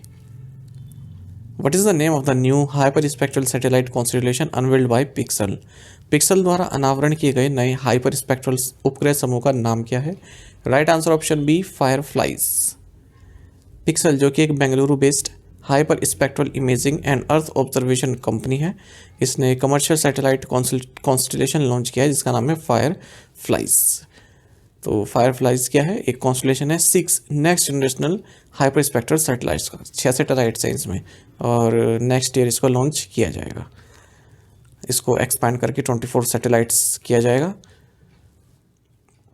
What is the name of the 10th national joint counter terrorism exercise conducted by the national security guard NSG? राष्ट्रीय सुरक्षा guard द्वारा आयोजित 10वें राष्ट्रीय संयुक्त आतंकवाद रोधी अभ्यास का नाम क्या है? Right answer option D, exercise अग्नि परीक्षा। नेशनल सिक्योरिटी गार्ड NSG का जो 10th national joint counter terrorism exercise इसका नाम एक्सरसाइज अग्नि परीक्षा है, और 8th national joint counter IED exercise का नाम है एक्सरसाइज विस्फोट कवच। तो ये हाल ही में गुरुग्राम में संपन्न हुई है एक्सरसाइज। थोड़ा सा NSG के बारे में जान लेते हैं। इन्हें ब्लैक कैट्स भी कहते हैं, मिनिस्ट्री ऑफ होम अफेयर्स के तहत आते हैं। इनकी स्थापना 16 अक्टूबर 1984 को हुई थी ऑपरेशन ब्लू स्टार के बाद, और इसका मोटो है best security everywhere. Bhrigu Srinivasan इसके डायरेक्टर जनरल हैं NSG के। Who has taken over as the chairman of the international cricket council ICC? अंतर्राष्ट्रीय क्रिकेट परिषद ICC के अध्यक्ष का पदभार किसने संभाला है? ऑप्शंस आपके सामने हैं। सही आंसर ऑप्शन ए, जे शाह। BCCI के अब तक सेक्रेटरी रहे जे शाह। ये इंटरनेशनल क्रिकेट काउंसिल के चेयरमैन तो पहले ही अपॉइंट हो गए थे, तब भी हमने देखा था, पर अब इन्होंने अपना ऑफिस एज्यूम कर लिया है और ये रिप्लेस कर रहे हैं न्यूजीलैंड के ग्रेग बार्कले को। 36 साल की उम्र में mister Shah youngest ICC chairman बन चुके हैं और 5th इंडियन है ओवरऑल जो ICC के चेयरमैन की पोजीशन तक पहुंचाए गए हैं। शाह से पहले जगमोहन डालमिया, शरद पवार, शशांक मनोहर और N श्रीनिवासन ये ICC को लीड कर चुके हैं। ICC की अगर हम बात करें तो 1909 में इसकी स्थापना हुई थी इंपीरियल क्रिकेट कॉन्फ्रेंस के तौर पर। इसे फिर इंटरनेशनल क्रिकेट कॉन्फ्रेंस का नाम दिया गया 1965 में, और अब जो इसका नाम है इंटरनेशनल क्रिकेट काउंसिल ये 1987 में दिया गया। इसका हेडक्वार्टर्स कई बार एग्जाम में पूछ लिया जाता है Dubai, United Arab Emirates. Who is the second Indian to reach the ELO rating of 2800? 2800 की ELO रेटिंग तक पहुंचने वाले दूसरे भारतीय कौन हैं? ऑप्शंस आपके सामने हैं। सही आंसर ऑप्शन बी है Arjun Erigaisi. Grand master, chess grand master Arjun Erigaisi ये सेकंड इंडियन बन गए हैं विश्वनाथन आनंद के बाद, और ओवरऑल 16th चेस प्लेयर बन गए हैं जिन्होंने ELO रेटिंग 2800 को क्रॉस किया है। और ओवरऑल जो लेटेस्ट रैंकिंग है चेस की उसमें 4th पोजीशन पर ये पहुंच चुके हैं, और ये केवल हिकारू नाकामोरू से नीचे हैं USA के। ये तीसरी पोजीशन पर हैं, और नॉर्वे के मैग्नस कार्लसन ये टॉप पोजीशन बने हुए हैं 2831 रेटिंग के साथ। दूसरे नंबर पर USA के फैबियानो कारुआना है 2805 रेटिंग के साथ। Who won Syed Modi India international world tour super 300 badminton championship title in women's category? महिला वर्ग में Syed Modi India international world tour super 300 badminton championship का खिताब किसने जीता? ऑप्शंस आपके सामने हैं। सही आंसर ऑप्शन ए है PV Sindhu. Indian women's shuttler PV Sindhu, इन्होंने अपना तीसरा Syed Modi India international world tour super 300 badminton championship title जीता है। मेंस कैटेगरी की बात करें तो भारत के लक्ष्य सेन ने ये सैयद मोदी टूर्नामेंट जीता है। इसमें जो प्राइज मनी दी जाती है ये $210,000 US की दी जाती है, और ये जो चैंपियनशिप हुई है ये UP बैडमिंटन एकेडमी लखनऊ में खेली गई है। वहीं अगर हम बात करें विमेंस डबल्स टाइटल की तो त्रिशा जोली और गायत्री गोपीचंद पुलेला की जोड़ी ने ये टाइटल जीता है। अच्छा, अगर हम सिंधु की बात करें तो इन्होंने चाइना की वू लू यू को हराया है। वहीं लक्ष्य सेन ने सिंगापुर के जिया हेंग जैसोन को हराया है। In which organisation does doctor Ngozi Okonjo Iweala serve as director general? Doctor Ngozi Okonjo Iweala किस संगठन के महानिदेशक के रूप में कार्यरत हैं? Right answer is option B world trade organisation. तो इसलिए चर्चा में है क्योंकि वर्ल्ड ट्रेड ऑर्गेनाइजेशन की जो जनरल काउंसिल है उन्होंने अपनी सहमति से जो डॉक्टर एंगोजी ओकोंजो इवेला हैं इनको रीअपॉइंट किया है WTO का डायरेक्टर जनरल सेकंड टर्म के लिए, और ये जो सेकंड टर्म है ये भी इनकी 4 साल की रहेगी, और 1 सितंबर 2025 से लगभग अगले साल से ये शुरू हो गया इनका कार्यकाल। तो पहले से इस पोजीशन पर हैं। 1 मार्च 2021 को इन्हें WTO का डायरेक्टर जनरल नियुक्त किया गया था। उस वक्त ये फर्स्ट विमेन और फर्स्ट अफ्रीकन बनी थी WTO को लीड करने वाली। थोड़ा सा WTO के बारे में जान लेते हैं। एक इंटरगवर्नमेंटल ऑर्गेनाइजेशन है, इसका हेडक्वार्टर्स जेनेवा स्विट्जरलैंड में है। ये वर्ल्ड की लार्जेस्ट इंटरनेशनल इकोनॉमिक ऑर्गेनाइजेशन है। 166 मेंबर्स हैं इसमें, और इसने अपना जो कामकाज है वो 1 जनवरी 1995 को शुरू किया था। 1994 में रकेश एग्रीमेंट इसी से संबंधित है, और जब WTO बना तब इन्होंने general agreement on tariffs and trade GATT जिसे बोलते हैं इसको रिप्लेस किया था। 1948 में ही बना था। तो ये एग्जाम में कई बार पूछा जाता है कि WTO की स्थापना हुई तो इसने किसे रिप्लेस किया? तो GATT को रिप्लेस किया। When is the international day of bank celebrated? अंतर्राष्ट्रीय बैंक दिवस कब मनाया जाता है? Right answer is option D December 4। 19 दिसंबर 2019 में यूनाइटेड नेशन जनरल असेंबली ने एक रेजोल्यूशन अडॉप्ट किया और ये डिक्लेयर किया कि 4 दिसंबर को इंटरनेशनल डे ऑफ बैंक्स मनाया जाएगा। 4 दिसंबर को ही नेवी डे भी हम भारत में मनाते हैं। 4 दिसंबर ही क्यों चूज़ किया गया? क्योंकि ये वही दिन है 1971 में ऑपरेशन ट्राइडेंट के दौरान जब इंडियन नेवी ने 4 पाकिस्तानी वेसल्स को डुबा दिया था और पाकिस्तानी नेवी की हार हुई थी। और जो भी इंडो पाकिस्तान वॉर 1971 में जो शहीद हुए हैं उनको भी रिमेंबर किया जाता है इस दिन। Which series won the best drama series award at the 52nd international Emmy awards? 52वें अंतर्राष्ट्रीय एमी अवार्ड्स में किस सीरीज ने सर्वश्रेष्ठ ड्रामा सीरीज का पुरस्कार जीता? ऑप्शंस आपके सामने हैं। सही आंसर ऑप्शन सी है drops of God. International Emmy awards का 52nd एडिशन हाल ही में न्यूयॉर्क हिल्टन मिडटाउन में हुआ है और वीरदास फर्स्ट इंडियन बने हैं जिन्होंने इंटरनेशनल एमी अवार्ड्स को होस्ट किया है। विनर्स देख लेते हैं। Best drama series drops of God France Japan, उसके बाद best comedy series division Palermo Argentina, best performance by actor Timothy Spall, best performance by an actress और इस तरह से कई सारे अवार्ड्स हैं, best documentary, best telenovela, best TV movie mini series, kids animation, kids factual. तो इसमें जो महत्वपूर्ण आपके लिए रहते हैं ना, एक तो ये actress, actor, comedy series, drama series, ये सभी, ठीक है। बाकी के इतने महत्वपूर्ण नहीं रहते। डॉक्यूमेंट्री पूछ लेते हैं, kids live action, best short form series, best sports documentary, ये पूछा जा सकता है, ब्राउन। अच्छा, इंडिया की द नाइट मैनेजर, जिसमें अनिल कपूर, आदित्य रॉय कपूर, शोभिता धूलिपाला ये सब थे। तो इस नाइट मैनेजर को बेस्ट ड्रामा सीरीज़ कैटेगरी में नॉमिनेट किया गया था, पर ये जीत ना सकी। What is the name of the joint tabletop exercise between the Indian Army and the Cambodian Army? भारतीय सेना और कंबोडियन सेना के बीच संयुक्त टेबलटॉप अभ्यास का नाम क्या है? ऑप्शंस आपके सामने हैं। सही आंसर ऑप्शन ए है सिनबैक्स। तो जॉइंट टेबलटॉप एक्सरसाइज सिनबैक्स, इसका फर्स्ट एडिशन इंडियन आर्मी और कंबोडियन आर्मी के बीच हुआ है foreign training node, Pune, Maharashtra में। तो कंबोडियन आर्मी की ओर से भी 20% का एक दल भेजा गया और इंडियन आर्मी की ओर से भी इन्फेंट्री ब्रिगेड से 20% का एक दल भेजा गया है। Exercise Sinbax is a planning exercise aim to war game conduct of joint counter terrorism operations under chapter 7 of the United Nations charter. तो काउंटर टेररिज्म से संबंधित है ये एक्सरसाइज सिनबैक्स, याद रखिएगा। What is the name of the new district declared ahead of the 2025 Mahakumbh Mela? 2025 Mahakumbh मेले से पहले घोषित नए जिले का नाम क्या है? ऑप्शंस आपके सामने हैं। सही आंसर ऑप्शन डी है महाकुंभ मेला डिस्ट्रिक्ट। उत्तर प्रदेश गवर्नमेंट ने महाकुंभ एरिया को एक अलग से डिस्ट्रिक्ट ही घोषित कर दिया है। 2025 महाकुंभ मेले से पहले ये अनाउंसमेंट की गई है उत्तर प्रदेश सरकार द्वारा। अब उत्तर प्रदेश में 76 डिस्ट्रिक्ट्स हैं। आई थिंक ये केवल कुंभ तक ही रहने वाला है, उसके बाद फिर ऐसा कुछ प्रोविज़न नहीं रहेगा। तो ये जो नया केवल कुंभ तक के लिए बनाया गया है, ये डिस्ट्रिक्ट को बोला जा रहा है महाकुंभ मेला डिस्ट्रिक्ट। तो हर जैसे डिस्ट्रिक्ट बनाने के बाद फिर जितने भी अपॉइंटमेंट्स होती हैं वो वहीं पर ही काम करती है ना उसी डिस्ट्रिक्ट के लिए। तो अब सब कुछ अपॉइंटमेंट्स इस डिस्ट्रिक्ट से संबंधित होगी, तो यहीं पर फोकस रहेगा जो ऑफिशियल्स वगैरह हैं उनका। तो कुंभ मेला आप सभी जानते हैं 12 साल के बाद होता है। हरिद्वार, प्रयागराज, नासिक और उज्जैन में लास्ट टाइम 2013 में होता है, और जो नेक्स्ट है ये प्रयागराज में होगा अगले साल 13 जनवरी से 26 जनवरी तक, ये 26 फरवरी तक ये चलेगा।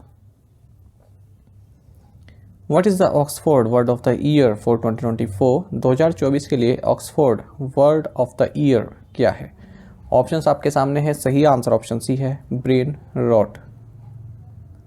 ब्रेन रॉट ये Oxford word of the year for 2024 चुना गया है। तो ब्रेन रॉट का मतलब होता है किसी की इंटेलेक्चुअल एबिलिटीज़ में कमी आ जाना, खास करके जैसे सोशल मीडिया पर हम लो क्वालिटी कंटेंट अगर देखते हैं तो हमारी जो समझने की या फिर सोचने की क्षमता है वो काफ़ी नीचे चली जाती है, डिग्रेड हो जाती है। जैसे बार बार स्क्रॉल करते रहते हैं सोशल मीडिया प्लेटफॉर्म पर, ठीक है, काफ़ी चीप कंटेंट भी देखते हैं, तो जो हमारा इंटेलेक्चुअल एबिलिटी है वो डिक्लाइन हो जाती है। तो उसको बोला गया है brain rot. By what percentage did the total business of public sector banks grow year on year in the first half of fiscal 25? Fiscal 25 की पहली छमाही में पब्लिक सेक्टर बैंक का कुल कारोबार कितने प्रतिशत बढ़ा है? ऑप्शंस आपके सामने है। सही आंसर ऑप्शन सी है 11%।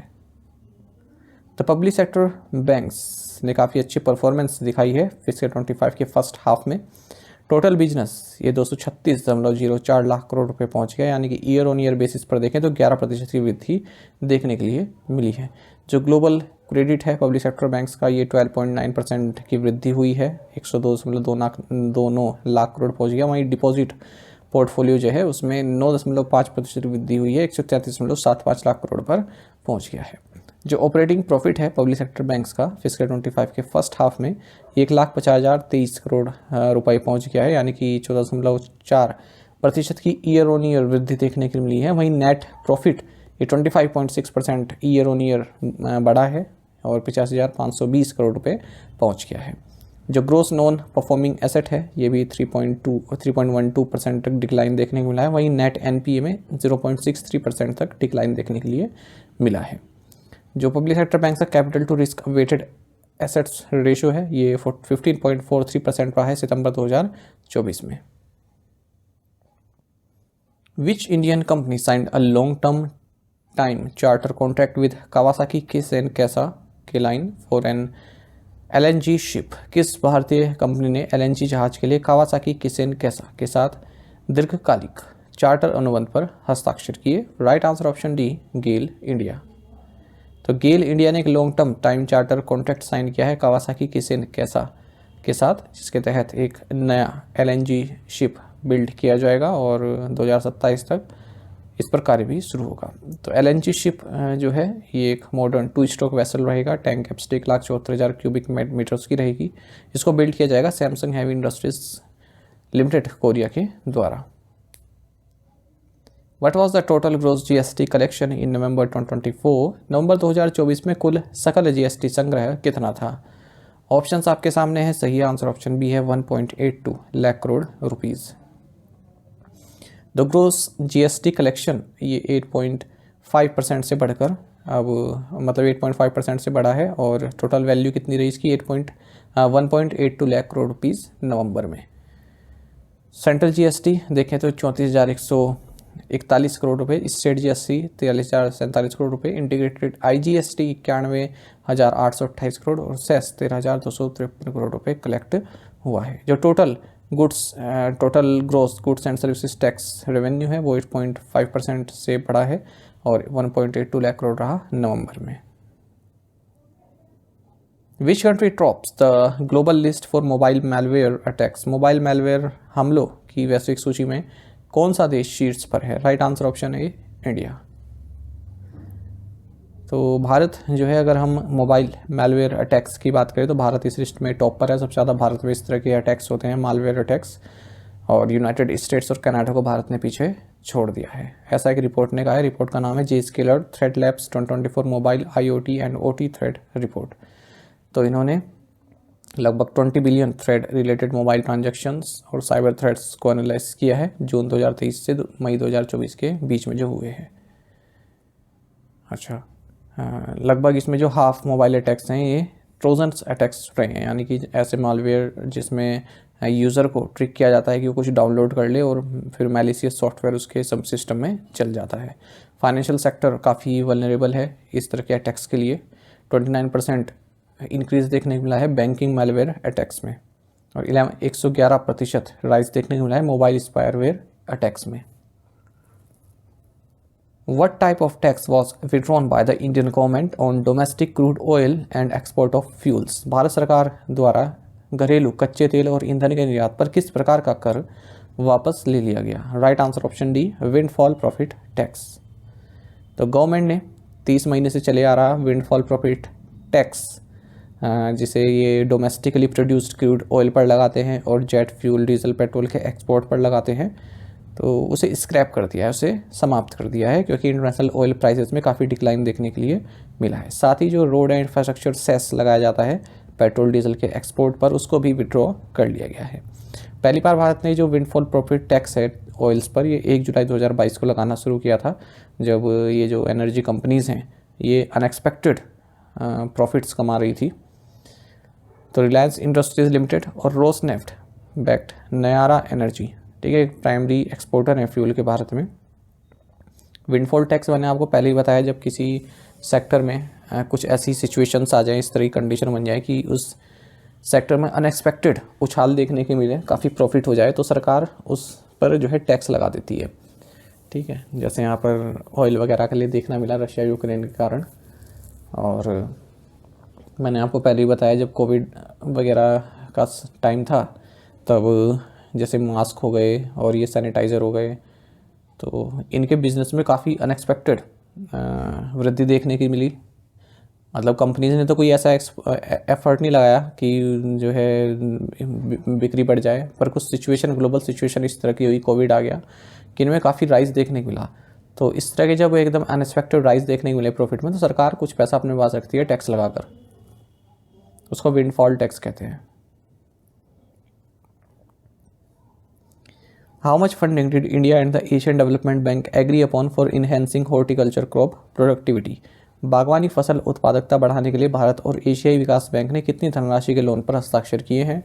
Right answer option C, $98 billion. तो भारत और एशियन डेवलपमेंट बैंक ने 98 मिलियन यूएस डॉलर के लोन एग्रीमेंट पर साइन किया ताकि भारत में जो हॉर्टिकल्चर क्रॉप प्रोडक्टिविटी है वो इन्हेंस हो जाए। The funding will support the establishment of disease free planting material systems, boosting crop yields, quality and resilience to climate change. और ये जो प्रोजेक्ट है गवर्नमेंट ऑफ इंडिया का जो क्लीन प्लांट प्रोग्राम है उसको भी सपोर्ट करता है। Who installed optical fiber connectivity for the first time at Siachen and Dowlत Beg Oldi?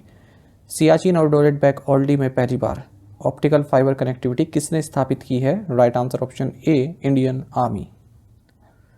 पहली बार इंडियन आर्मी ने ऑप्टिकल फाइबर कनेक्टिविटी स्थापित की है सियाचिन और दौलत बेग ओल्डी के बीच में, ताकि हाई स्पीड ब्रॉडबैंड कनेक्टिविटी यहाँ पर रहे। तो फाइबर ऑप्टिक्स के बाद आप सभी जानते हैं fast travelling pulses of light को यूज़ करके जो है डिजिटल इन्फॉर्मेशन सेंड की जाती है। टोटल इंटरनल रिफ्लेक्शन जो कि एक फिजिकल का फिनोमिना है, इस पर ही इसका ऑपरेशन रिलाई करता है। फिजिक्स का फिनोमिना है ना टोटल इंटरनल रिफ्लेक्शन। अच्छा, सियाचिन वर्ल्ड का हाईएस्ट और कोल्डेस्ट बैटलफील्ड है, आप सभी जानते हैं, नुब्रा वैली के नॉर्थ में है और भारतीय कंट्रोल में 1984 से ही जब इंडियन आर्मी ने ऑपरेशन मेघदूत लॉन्च किया था और इसे अपने पास बचा लिया था। ठीक है, पाकिस्तान चाहता था इस पर कब्जा करना, पर ऐसा होने नहीं दिया गया। Ratapani tiger reserve is the 8th tiger reserve of Madhya Pradesh. Ratapani tiger reserve Madhya Pradesh का कौन सा टाइगर रिजर्व है? तो सही आंसर ऑप्शन डी है 8वां। गवर्नमेंट ऑफ मध्य प्रदेश, जिसका नेतृत्व chief minister doctor Mohan Yadav करते हैं, इन्होंने हाल ही में रतापानी वाइल्ड लाइफ सेंचुरी को टाइगर रिजर्व नोटिफाई किया है और माधव नेशनल पार्क को भी अप्रूवल मिल गया है कि टाइगर रिजर्व इसे घोषित किया जाएगा।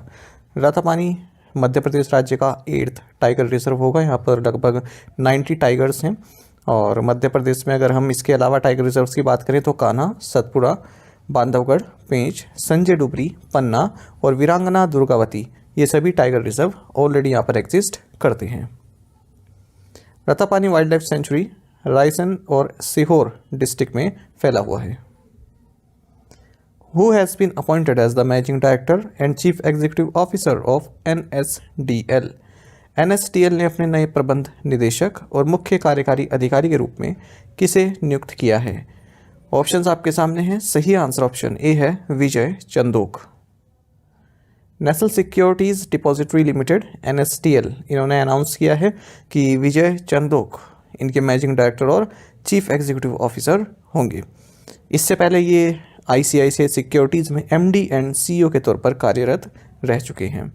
बैंकिंग एग्जाम में भी पूछा जाता है कि इससे पहले ये किस पोजीशन पर थे, तो अगर किसी कंपनी के MD एंड CEO रह चुके हैं तब आपको जानना चाहिए ये चीज़ें।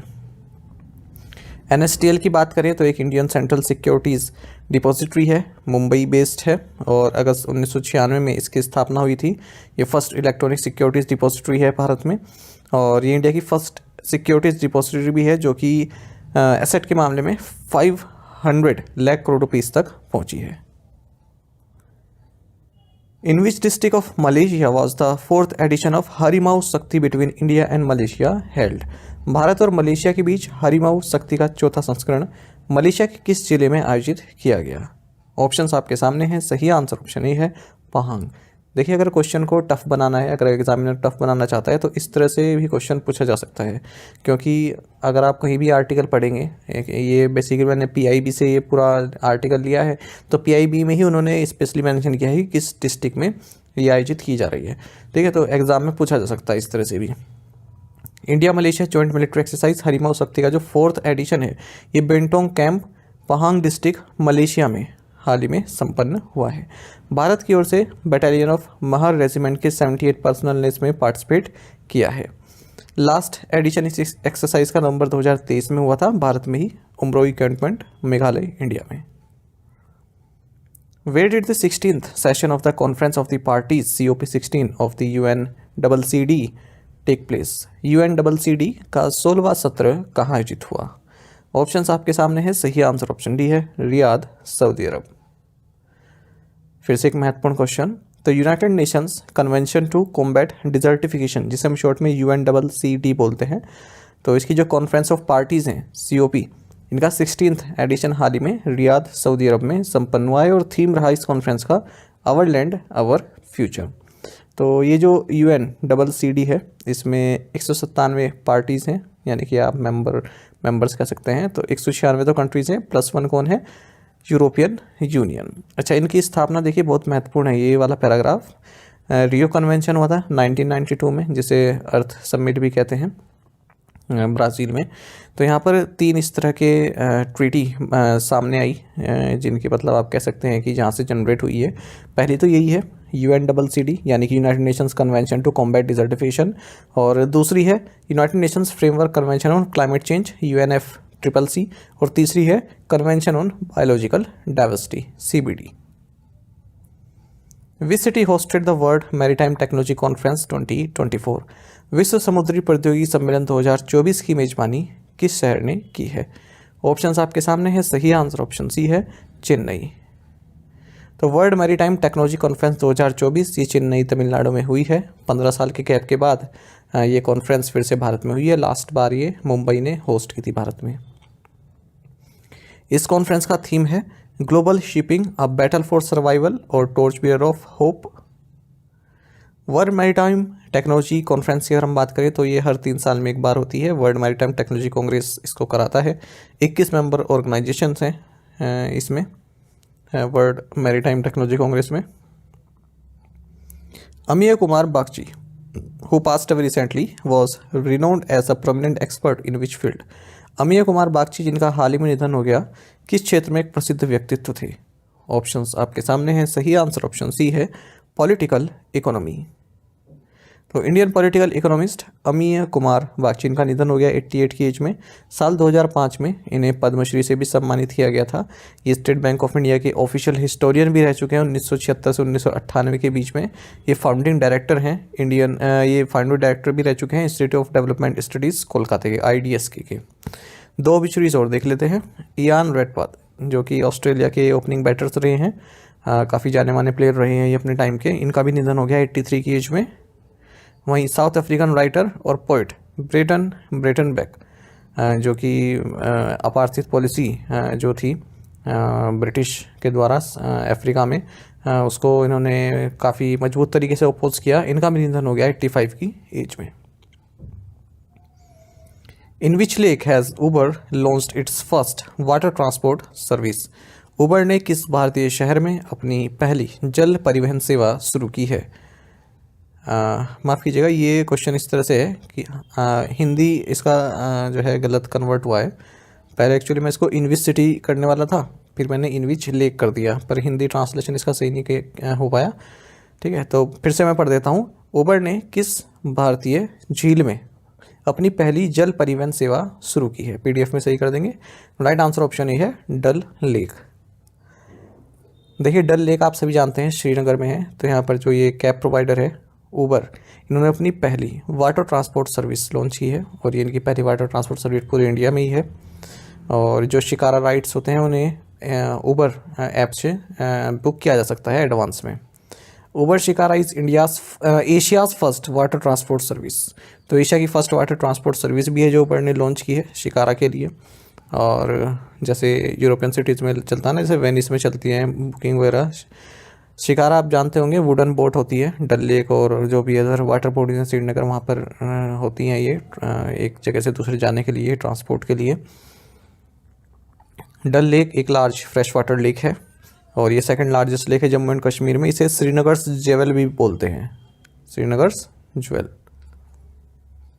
Who did Nand Kishore succeed as managing director and CEO of SBI funds management? Nand Kishore ने SBI फंड्स मैनेजमेंट के प्रबंध निदेशक और CEO के रूप में किसकी जगह ली है? ऑप्शंस आपके सामने हैं। सही आंसर ऑप्शन डी है, शमशेर सिंह। तो SBI फंड्स मैनेजमेंट ने अनाउंस किया है कि हमने नंद किशोर को अपना मैनेजिंग डायरेक्टर और चीफ एग्जीक्यूटिव ऑफिसर नियुक्त किया है, और इस पोजीशन पर ये शमशेर सिंह को सक्सीड कर रहे हैं। आपको ये जानना चाहिए कि SBI फंड्स मैनेजमेंट एक जॉइंट वेंचर है स्टेट बैंक ऑफ इंडिया और अमुंडी के बीच में। अमुंडी क्या है? यूरोप की लार्जेस्ट असेट मैनेजर है। और जो SBI म्यूचुअल फंड है इंडिया का बिगेस्ट फंड हाउस है, मतलब जो इसके पास असेट अंडर ऑपरेशन है, ठीक है, वो सबसे ज़्यादा है SBI म्यूचुअल फंड के पास। When is the world soil day celebrated? विश्व मृदा दिवस WST कब मनाया जाता है? Right answer is option D, December 5th। World soil day हर साल 5 दिसंबर को सेलिब्रेट किया जाता है। साल 2024 में इसका थीम है caring for soils, measure, monitor, manage. और इंटरनेशनल वॉलंटियर डे भी 5 दिसंबर को ही सेलिब्रेट किया जाता है। और 2024 में इस डे का थीम है diverse volunteers, stronger communities. Which private Indian company became the first to provide geosynchronous orbit communication satellite service? कौन सी निजी भारतीय कंपनी जियोसिंक्रोनस ऑर्बिट संचार उपग्रह सेवाएं प्रदान करने वाली पहली कंपनी बन गई है? ऑप्शंस आपके सामने हैं। सही आंसर ऑप्शन सी है, अनंत टेक्नोलॉजीज लिमिटेड। तो Indian national space promotion and authorisation centre, in space जिसे कहते हैं, इन्होंने अनाउंस किया है कि जो अनंत टेक्नोलॉजीज लिमिटेड है ये पहली इस तरह की प्राइवेट कंपनी बन गई है जिसे इंडियन ऑर्बिटल रिसोर्सेज प्रोवाइड किए जाएंगे।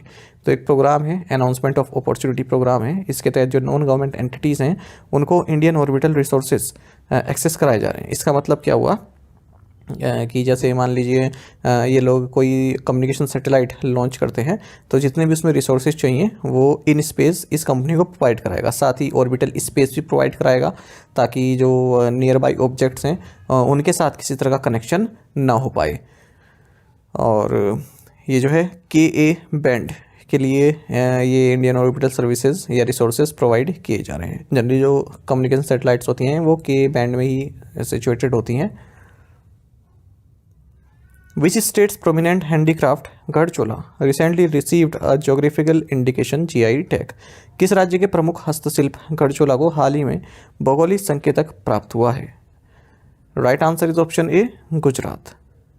तो जो गुजरात की प्रोमिनेंट हैंडीक्राफ्ट है गढ़चोला, इसे ज्योग्राफिकल इंडिकेशन प्राप्त हुआ है यूनियन गवर्नमेंट से। इस तरह से गुजरात राज्य में जो GI टैक्स प्रोडक्ट है वो 27 हो गए हैं। जो गुजराती गढ़चोला है इनको ट्रेडिशनली पहना जाता है, ओकेजन पर पहना जाता है वेडिंग्स में हिंदू और जैन कम्युनिटीज़ के द्वारा। और खंबा डिस्ट्रिक्ट गुजरात से ये इसका ओरिजिन है। साथ ही नरासापुर crochet less craft Andhra Pradesh से, इसे भी GI टैग हाल ही में मिला है। और आप इसके बारे में जान लीजिए थोड़ा सा, ये महत्वपूर्ण है काफ़ी। देखिए भारत में जो GI टैग रजिस्ट्रेशन है ये geographical indications of goods registration and production act 1999 के तहत दिया जाता है। GI टैग दिया जाता है ज्योग्राफिकल इंडिकेशन रजिस्ट्री के द्वारा, जो कि department for promotion of industry and internal trade DPIIT ministry of commerce industry के तहत आता है। और जो ये ज्योग्राफिकल इंडिकेशन रजिस्ट्री है इसका हेडक्वार्टर्स चेन्नई में है। महत्वपूर्ण फैक्ट ये भी है कि ये जो रजिस्ट्रेशन दिया जाता है GI टैग का, ये 10 साल के लिए दिया जाता है, उसके बाद फिर से 10 साल बाद रिन्यू किया जाता है। Which IT services provider partner with Fortinet to open India's first operational technology center of excellence? किस IT सेवा प्रदाता ने भारत का पहला ऑपरेशनल टेक्नोलॉजी उत्कृष्टता केंद्र खोलने के लिए Fortinet के साथ साझेदारी की है? Right answer option D, skylark technologies. जो ग्लोबल IT सर्विसेज प्रोवाइडर है स्काईलार्क इंफॉर्मेशन टेक्नोलॉजीज, इन्होंने Fortinet के साथ मिलकर इंडिया का first operational technology centre of excellence खोलने की घोषणा की है चेन्नई में। अब जो ये operation technology centre of excellence का मतलब क्या हुआ? देखिए हमारे देश में कई तरह के सॉफ्टवेयर और हार्डवेयर यूज़ किए जाते हैं अलग अलग ऑपरेशंस के लिए, चाहे वो न्यूक्लियर रिएक्टर में हो या फिर जो ये पावर ग्रिड्स होती हैं इनमें हो या फिर ऑयल एजेंसीज़ में हो। तो इसमें कई तरह के सॉफ्टवेयर हार्डवेयर होते हैं, तो उन्हें ऑपरेट करने के लिए ये सेंटर ऑफ एक्सीलेंस खोला जा रहा है, जहाँ पर अच्छी तरह से उनकी ट्रेनिंग दी जा सकती है किस तरह से जो भी इंस्ट्रूमेंट्स हैं या इक्विपमेंट्स हैं, pharmaceutical, logistic, utilities, health care, infrastructure जैसे पावर, ऑयल, गैस, ट्रांसपोर्टेशन, इन सभी सेक्टर में प्रोवाइड किया जा सके ताकि उनके ऑपरेशन में किसी तरह की दिक्कत ना हो। Which country was chosen as the focus country for the 30th edition of Kolkata international film festival KIFF? Kolkata अंतर्राष्ट्रीय फिल्म महोत्सव के 30वें संस्करण के लिए किस देश को फोकस देश के रूप में चुना गया है? Right answer option C, France. तो कोलकाता इंटरनेशनल फिल्म फेस्टिवल का 30th एडिशन ये शुरू हो चुका है और फ्रांस को इसका फोकस कंट्री घोषित किया गया है। कोलकाता में हुआ है। 1966 की एक फिल्म है गैल्पो होलियो सटी, जिसे तपन सिन्हा ने डायरेक्ट किया है। यही इसकी इनॉग्रल फिल्म रही इस फेस्टिवल की, मतलब इसी के साथ ओपनिंग हुई है। कोलकाता इंटरनेशनल फिल्म फेस्टिवल की शुरुआत 1995 में हुई थी। ये 3rd oldest international film festival है हमारे देश का। Which organisation introduce the amnesty scheme 2024, amnesty योजना 2024 किस संगठन ने शुरू की है? Right answer option D, EPFO, employees provident fund organisation, EPFO, इन्होंने एमनेस्टी स्कीम 2024 इंट्रोड्यूस की है एम्प्लॉयर्स के बीच कंप्लायंस इंक्रीज करने के लिए। कंप्लायंस मतलब जो भी चीज़ें होती हैं उनको आप पालन करें। तो इसमें एक लिमिटेड टाइम अपॉर्चुनिटी दी गई है एम्प्लॉयर्स को कि वो जो भी उनका पास्ट प्रोविडेंट फंड ड्यूज़ है बिना किसी पेनल्टी के डिपॉजिट कर सकते हैं। What is the name of the mobile application launched by Indian Railways for safety training and capacity building? सुरक्षा प्रशिक्षण और क्षमता निर्माण के लिए भारतीय रेलवे द्वारा लॉन्च किए गए मोबाइल एप्लीकेशन का नाम क्या है? ऑप्शंस आपके सामने है, सही आंसर ऑप्शन डी है संरक्षा। इंडियन रेलवेज ने संरक्षा जो कि एक मोबाइल एप्लीकेशन है जो कि safety training and capacity building के लिए बनाई गई है, जो एम्प्लॉयज़ हैं उनके लिए इसको लॉन्च किया है। तो ये इंट्रोड्यूस की गई है app south east central Railways के द्वारा, ताकि क्रिटिकल ऑपरेशन ट्रेनिंग जो 1000 ऑफ एम्प्लॉयज़ हैं उनको दी जा सके। Who has been elected as the 11th president of the Asian Development Bank ADB? एशियाई विकास बैंक ADB के 11वें अध्यक्ष के रूप में किसे चुना गया है? ऑप्शंस आपके सामने हैं, सही आंसर ऑप्शन ए है मसातो कांडा। तो Asian development bank ADB board of governors ने यूनानिमसली सर्वसम्मति से मसातो कांडा को एशियन डेवलपमेंट बैंक का 11th प्रेसिडेंट घोषित किया है। फिलहाल ये जापान के जो प्राइम मिनिस्टर हैं उनके स्पेशल एडवाइज़र के तौर पर सर्व कर रहे हैं और मिनिस्टर ऑफ फाइनेंस भी हैं। और ये ADB के प्रेसिडेंट के तौर पर अपना कार्यकाल 24 फरवरी 2025 से शुरू करेंगे और इस पद पर ये मासात्सुको असाकावा को सक्सीड कर रहे हैं। बाकी आप जानते हैं एशियन डेवलपमेंट बैंक के बारे में, इसकी स्थापना 1966 में हुई थी। 69 मेंबर्स हैं इसमें, 49 हमारे एशिया रीजन से ही है। Which team did the Indian junior hockey team defeat in the final of the 2023 Junior Asia Cup? भारतीय जूनियर हॉकी टीम ने 2023 जूनियर एशिया कप के फाइनल में किस टीम को हराया है?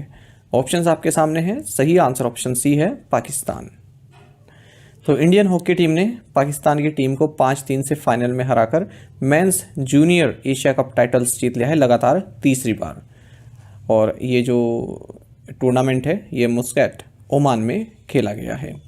तो ओवरऑल ये भारत का 5th टाइटल है और लगातार ये तीसरा टाइटल है। भारत 2004, 2008, 2015 और 2023 में इसे ऑलरेडी जीत चुका है। तो 2015, 2023 और 2024 लगातार 3 बार जीत चुका है।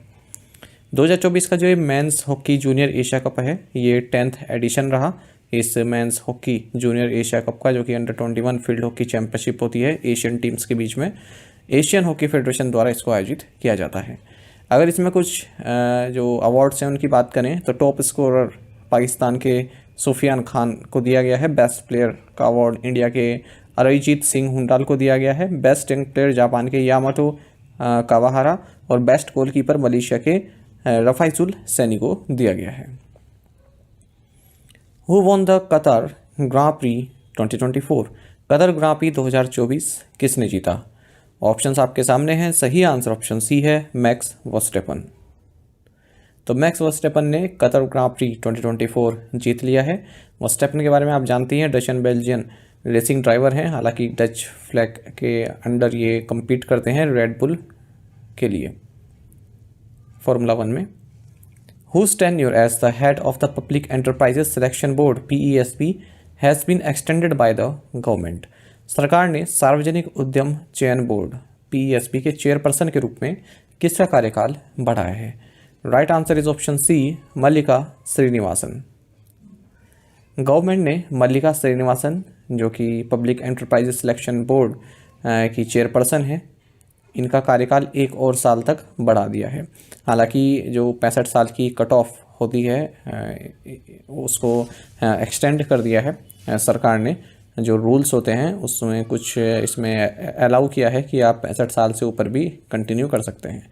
श्रीनिवासन की अगर हम बात करें तो ये चेयरमैन एंड मैनेजिंग डायरेक्टर हैं ट्रैक्टर्स एंड फार्म इक्विपमेंट की, और अप्रैल 2021 में इनकी नियुक्ति हुई थी 3 साल के लिए। अगर हम इस बोर्ड की बात करते हैं पब्लिक एंटरप्राइजेज सिलेक्शन बोर्ड की, तो एक नॉन स्टैट्यूटरी बॉडी है और गवर्नमेंट को एडवाइस करती है जो सेंट्रल पब्लिक सेक्टर एंटरप्राइजेस में हाईएस्ट पोस्ट पर अपॉइंटमेंट होती है, तो उनके लिए रिकमेंडेशन या फिर अपनी एडवाइस देती है कि किनका सिलेक्शन होना चाहिए। इस बोर्ड में एक चेयरमैन और 3 मेंबर्स होते हैं, और जो टर्म ऑफ ऑफिस होता है चेयरपर्सन का और मेंबर्स का वो 3 साल का होता है या फिर 65 साल। मतलब या तो 3 साल के कार्यकाल हो जाए या फिर एज 65 साल हो जाए, दोनों में से जो भी पहले हो जाएगा उतना यहाँ पर कार्यकाल रहता है। Brij Raj Manchanda, the old fox of Indian dash passed away at 80 fill in the blank. भारतीय स्क्वैश के old fox brigadier Raj Manchanda का 80 वर्ष की आयु में निधन हो गया। तो ब्रिजराज मनचंदा, जिन्हें old fox of Indian squash कहा जाता है, इनका निधन हो गया है हाल ही में 80 की एज में। ये 6 टाइम नेशनल चैंपियन रहे हैं, अर्जुना अवार्ड विनर भी रहे हैं। एक और ऑबिचुरी देख लेते हैं। नील फ्रेजर, जिन्होंने ग्रैंड स्लैम सिंगल्स टाइटल जीते हैं 3, और ऑस्ट्रेलिया को गाइड भी किया है 4 डेविस कप टाइटल्स में, और 24 ईयर लॉन्ग इनका कैरियर रहा है टेनिस का। इनकी निधन हो गया है 91 की एज में। Where was the third ASEAN India Music Festival 2024 held? Third ASEAN India music festival 2024 कहाँ आयोजित किया गया है? ऑप्शंस आपके सामने हैं। सही आंसर ऑप्शन सी है, Purana Qila. Third ASEAN India music festival, ये पुराना किला न्यू दिल्ली में आयोजित किया गया ministry of external affairs India और शहर के द्वारा। 2024 इंडिया का जो एक्ट ईस्ट पॉलिसी है, इसको 10 साल पूरे हो गए हैं, इस उपलक्ष्य में भी मनाया गया है। साथ ही आपको ये भी जानना चाहिए कि 21 आशियान इंडिया समिट ये 10 अक्टूबर 2024 को वियतनाम लाओस में संपन्न हुई थी। हमने तब देखा भी था इसको। थोड़ी सी आसियान के बारे में जानकारी प्राप्त कर लेते हैं, हर एक एग्जाम में पूछ ले जाते हैं यहाँ से। पहली बात तो आपको फुल फॉर्म पता होनी चाहिए, association of south east Asian Nations. इसकी स्थापना 8 अगस्त 1967 को हुई थी बैंकॉक थाईलैंड में, जब बैंकॉक डिक्लेरेशन को साइन किया गया जो आसियान के फाउंडिंग फादर्स हैं, यानी कि Indonesia, Malaysia, Philippine, Singapore, Thailand के द्वारा। उसके बाद फिर इसमें ब्रुनई दारुसलाम भी ऐड हुआ, फिर वियतनाम, फिर लाओस, फिर म्यांमार और कंबोडिया। इस तरह से 10 मेंबर स्टेट्स ये आसियान के बन गए। फर्स्ट आसियान समिट ये बाली इंडोनेशिया में हुई थी 1976 में। आसियान का सेक्रेटेरिएट जकार्ता इंडोनेशिया में है, और आसियान का जो मोटो है वो है 1 विजन 1 आइडेंटिटी 1 कम्युनिटी। तो एक एग्जाम में पूछा गया था कि ये किस ऑर्गेनाइजेशन का मोटो है, 1 विजन 1 आइडेंटिटी 1 कम्युनिटी, तो आंसर आसियान उसका होना था। According to the 2024 air help score report, what rank did IndiGo secure? 2024 air help score record के अनुसार इंडिगो ने कौन सी रैंक हासिल की है? Right answer is option B 103। तो इंडिगो की जो रैंक है वर्ल्ड्स वर्स्ट एयरलाइंस में, अगर हम 2024 एयर हेल्प स्कोर रिपोर्ट के हिसाब से देखें तो 109 में से 103वीं रैंक इसने हासिल की है। इसका स्कोर है मात्र 4.80। तो ये जो लो रेटिंग है इसकी, ये क्यों है? कस्टमर सेटिस्फेक्शन जो है अच्छा नहीं है, और ये जो सर्वे है ये एयरलाइंस को punctuality, quality of service, handling of compensation claims, इन पर रैंक करता है। ब्रसेल्स एयरलाइंस इसने टॉप किया है, 8.12 स्कोर है। उसके बाद फिर कतर एयरवेज और फिर यूनाइटेड एयरलाइंस, यानी कि बेस्ट एयरलाइंस हैं।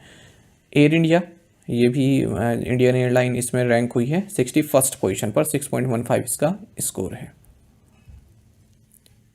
तुनिश एयर ये सबसे लास्ट पोजीशन पर है, 190 नंबर पर। Who unveiled the commemorative coin marking the 100th anniversary of the Horniman Circle branch in Mumbai? Mumbai में हॉर्डीमैन सर्कल शाखा की 100वीं वर्षगांठ के अवसर पर स्मारक सिक्के का अनावरण किसने किया है? ऑप्शंस आपके सामने हैं। सही आंसर ऑप्शन सी है, निर्मला सीतारमन।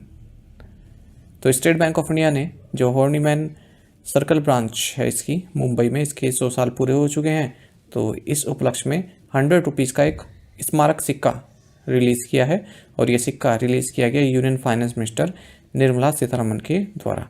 साथ ही इन्होंने the evolution of the state bank of India का 5th एडिशन भी लॉन्च किया है, जिसमें जो बैंक की जर्नी है 1981-1996 तक वो बताई गई है। जो हॉर्डीमैन सर्कल ब्रांच है ये बैंक ऑफ बॉम्बे का पार्ट हुआ करता था, और इसकी स्थापना 1863 में हुई थी। विच डिपार्टमेंट लॉन्च द ई दाखिल पोर्टल? ई दाखिल पोर्टल किस विभाग द्वारा शुरू किया गया? Right answer is option C, department of consumer affairs. तो ई दाखिल पोर्टल, इसे नेशन वाइड लॉन्च कर दिया गया है डिपार्टमेंट ऑफ कंज्यूमर अफेयर्स द्वारा। मतलब लॉन्च तो इसको पहले भी किया गया था, पर सभी स्टेट्स और यूनियन टेरेटरीज में एक्टिव नहीं था। अब इसको लेटेस्ट लॉन्च किया गया है लद्दाख में। इसी के साथ अब जितने भी स्टेट्स हैं और यूनियन टेरेटरीज हैं, यहाँ पर ई दाखिल ऑपरेटिव हो चुका है। और ये जो ई दाखिल ऑपरेटिव है, इसको national consumer dispute redressal commission द्वारा लॉन्च किया गया है अंडर कंज्यूमर प्रोटेक्शन एक्ट 2019। तो इस ई दाखिल पोर्टल में एक तो ये इनएक्सपेंसिव है, स्पीडी और हैसल फ्री मैकेनिज्म दिया गया है यहाँ पर, ताकि आप अपनी जो भी कंप्लेंट्स हैं, कंज्यूमर कंप्लेंट्स, वो फाइल कर सकते हैं और तुरंत उनका समाधान यहाँ पर हो जाता है, निपटारा हो जाता है। Government is also developing e Jagriti, a platform to enhance case filing and resolution aiming to transform consumer justice in India. तो अभी ये बन रहा है ई जागृति प्लेटफॉर्म, जब लॉन्च होगा तब इसको पढ़ेंगे। विच मिनिस्ट्री लॉन्च द ई सांख्यिकी पोर्टल, ई सांख्यिकी पोर्टल किस मंत्रालय द्वारा लॉन्च किया गया है? Right answer is option D, ministry of statistics and programme implementation. तो जो ministry of statistics and programme implementation है, इन्होंने ई सांख्यिकी पोर्टल लॉन्च किया है और इसका उद्देश्य है एक comprehensive data management and sharing system को इस्टेब्लिश करना, ताकि जो ऑफिशियल स्टैटिस्टिक्स हैं, ठीक है, वो जो है आसानी से पास ऑन हो सकें। और micro data of survey and census भी जिससे डिसेमिनेट हो सके माइक्रो डेटा पोर्टल के थ्रू। मतलब जो सर्वे और सेंसस संबंधी जो माइक्रो डेटा है, वो माइक्रो डेटा पोर्टल के जरिए जो है शेयर किया जा सकता है। ई सांख्यिकी portal has a application programming interface which ensures seamless accessibility of data to various portals including national data and analytics platform। तो अलग अलग पोर्टल्स पर ताकि ये डेटा जा सके, उसके लिए ई सांख्यिकी पोर्टल लॉन्च किया गया है। Tata power has partner with Druk green power corporation from which country to develop 5000 megawatt of clean energy capacity. Tata power ने 5000 मेगावाट स्वच्छ ऊर्जा क्षमता विकसित करने के लिए किस देश के ड्रूक ग्रीन पावर कॉर्पोरेशन के साथ साझेदारी की है? ऑप्शंस आपके सामने हैं, सही आंसर ऑप्शन बी है, भूटान। तो टाटा पावर ने एक स्ट्रेटेजिक पार्टनरशिप साइन की है भूटान के Druk green power corporation limited के साथ, जिसके तहत 5000 मेगावाट की क्लीन एनर्जी कैपेसिटी डेवलप की जाएगी भूटान में ही। और जो ये अगर हम Druk green power corporation DGPC की बात करें, तो ये सब्सिडरी है ड्रूक होल्डिंग इन्वेस्टमेंट लिमिटेड की, जो कि इकलौती ऐसी कंपनी जो भूटान में पावर जनरेट करती है। और ये जो MOU साइन हुआ है थिम्पू में हुआ है, और इसमें जो CEO एंड MD हैं टाटा पावर के प्रवीर सिन्हा, ये भी मौजूद रहे। Which country has successfully launch the world's first self driving satellites, किस देश ने दुनिया का पहला स्वचालित उपग्रह सफलतापूर्वक लॉन्च किया है? Right answer is option A, China. तो चाइना ने वर्ल्ड का first self driving satellite launch किया है। इसको डेवलप किया गया Shanghai Academy of Space Flight Technology के द्वारा। और ये जो सैटेलाइट्स हैं, ये अपने आप से ही अपना जो फ्लाइट पाथ है उनको चेंज कर सकते हैं, किसी भी तरह की ग्राउंड इंटरवेंशन की नीड नहीं है। और ये दो सैटेलाइट्स, इनका नाम है सिवेई गाओजिंग 203 और गाओजिंग 204। इनको लॉन्ग मार्च 2C कैरियर रॉकेट से लॉन्च किया गया है सिगवान सैटेलाइट लॉन्च सेंटर से, चाइना से। Which bank launched Pragati savings account for semi urban and rural India, किस बैंक ने अर्ध शहरी और ग्रामीण भारत के लिए प्रगति बचत खाता लॉन्च किया है? Right answer option C, HDFC bank. तो देखिए HDFC बैंक ने प्रगति सेविंग्स अकाउंट लॉन्च किया है, ताकि जो rural and semi urban people हैं उनकी जो बैंकिंग नीड्स हैं उनको पूरा किया जा सके। तो इसके लिए HDFC ने यहाँ पर पार्टनरशिप की है बिग हार्ट के साथ, जिसके तहत जो फार्मिंग टूल्स हैं, सीड्स हैं, फर्टिलाइजर्स हैं, यदि किसान इसको बाय करना चाहते हैं तो उस पर डिस्काउंट्स प्रोवाइड किए जा रहे हैं इसके ऑनलाइन प्लेटफॉर्म के जरिए, कॉम्पिटिटिव रेट्स दिए जा रहे हैं। How many companies have received licences to operate in the payment aggregator cross border sector, कितनी कंपनियों को पेमेंट एग्रीगेटर क्रॉस बॉर्डर क्षेत्र में काम करने के लिए लाइसेंस प्राप्त हुआ है? Right answer option C, 4। Reserve bank of India ने जो payment aggregator cross border PACB entities के लिए गाइडलाइंस हैं वो 1 साल पहले लॉन्च की थी। उसके बाद से केवल अब तक 4 ही कंपनियां हैं जिन्हें ये लाइसेंस प्राप्त हुआ है। ये है कैश फ्री पेमेंट्स, अमेजोन पे, बिलडेस्क और अड्वियन इंडिया। जबकि अगर हम डोमेस्टिक ऑनलाइन पेमेंट एग्रीगेटर की बात करें तो ये लाइसेंस अब तक 41 कंपनीज को प्राप्त हो चुका है। तो जो कैश फ्री पेमेंट्स है बेंगलुरु बेस्ड स्थित फिनटेक फर्म है, ये पहली कंपनी थी जिसे ये payment aggregator cross border licence प्राप्त हुआ था जुलाई में इस साल। जो ये payment aggregator cross border entities होती हैं, क्या करती हैं, क्रॉस बॉर्डर पेमेंट ट्रांजेक्शन्स को करती हैं इंपोर्ट और एक्सपोर्ट के। मान लीजिए यूएस में कोई कंपनी है, वो भारत से उसने कुछ सामान मंगाया है और उसको पैसा भेजना है, ठीक है, तो उसने वहाँ से अपना जो भी पैसा भेजा है, तो वो अगर इन 4 एंटिटीज़ के जरिए भेजेगा भारत में, तो ये एंटिटीज़ को रुपीज़ में कन्वर्ट करके जो भारत में जिसके पास पैसा जाना है उसके अकाउंट में ट्रांसफ़र कर देंगे। वहाँ से तो उसने यूएस डॉलर में भेजा, पर यहाँ पर उसको इंडियन रुपीज़ में कन्वर्ट करके भेज देंगे अपना कमीशन वगैरह जो भी काट कर, ठीक है। तो इनको बोलते हैं payment aggregator cross border entities. अच्छा, ये जो payment aggregator cross border entities होती हैं, इन्हें 2 सेपरेट अकाउंट रखने पड़ते हैं, तो इंपोर्ट कलेक्शन अकाउंट, दूसरा एक्सपोर्ट कलेक्शन अकाउंट। तो जो एक्सपोर्ट लाइसेंस है इनके पास, उससे जो बिजनेसेस हैं वो पेमेंट इंटरनेशनल कस्टमर से प्राप्त कर सकते हैं, और जो इंपोर्ट लाइसेंस है उससे जो फॉरेन बिजनेस हैं वो पेमेंट प्राप्त कर सकते हैं भारत से। भारत में जो इंडिविजुअल्स हैं उनसे पेमेंट प्राप्त कर सकते हैं जो फॉरेनर्स हैं वो। In which states will the element project be supported by World Bank? किन राज्यों में एलिमेंट परियोजना को विश्व बैंक द्वारा सहयोग दिया जाएगा? Right answer option A, Tripura and Nagaland. तो वर्ल्ड बैंक की जो बोर्ड ऑफ एग्जीक्यूटिव डायरेक्टर्स हैं, उन्होंने एक नए प्रोजेक्ट को अप्रूव किया है जिसके तहत 7 लाख पीपल को सपोर्ट किया जाएगा ताकि वो अपने फॉरेन लैंडस्केप्स को और बेहतर तरीके से मैनेज कर सकें, फॉरेस्ट वैल्यू चेन को और बढ़ा सकें। लगभग 400 ज़्यादा विलेजेस में त्रिपुरा एंड नागालैंड में। तो इस 225.5 मिलियन यूएस के प्रोजेक्ट का नाम है enhancing landscape and ecosystem management element project, ठीक है। इसमें कम से कम जो 1 लाख हेक्टेयर्स की जो फॉरेस्ट लैंड है उसको रिस्टोर किया जा सकता है, कंजर्व किया जा सकता है। With whom has the Asian Development Bank partnered to support MSMEs in Asia Pacific? Asia प्रशांत में MSME को समर्थन देने के एशियाई विकास बैंक ने किसके साथ साझेदारी की है? Right answer option C, Mastercard impact fund. तो एशियन डेवलपमेंट बैंक ने मास्टर कार्ड इम्पैक्ट फंड के साथ एक मेमोरेंडम ऑफ अंडरस्टैंडिंग साइन की है, जिसके तहत जो micro, small and medium size enterprises हैं अक्रॉस एशिया एंड पैसिफिक, उनको मदद की जाएगी, ठीक है, लोन वगैरह देने के लिए। तो इसमें जो है Georgia, India, Indonesia, Malaysia, Philippines, Thailand और वियतनाम को टारगेट किया जाएगा। यहाँ के जो कस्टमर्स हैं 5 मिलियन यूएस डॉलर की ग्रांट मास्टर कार्ड द्वारा दी जा रही है MSMEs के लिए। Which Indian university topped in Times Higher Education interdisciplinary science rankings 2025? Times Higher Education की इंटरडिसिप्लिनरी साइंस रैंकिंग 2025 में कौन सा भारतीय विश्वविद्यालय शीर्ष पर है? राइट आंसर ऑप्शन सी, अन्ना यूनिवर्सिटी।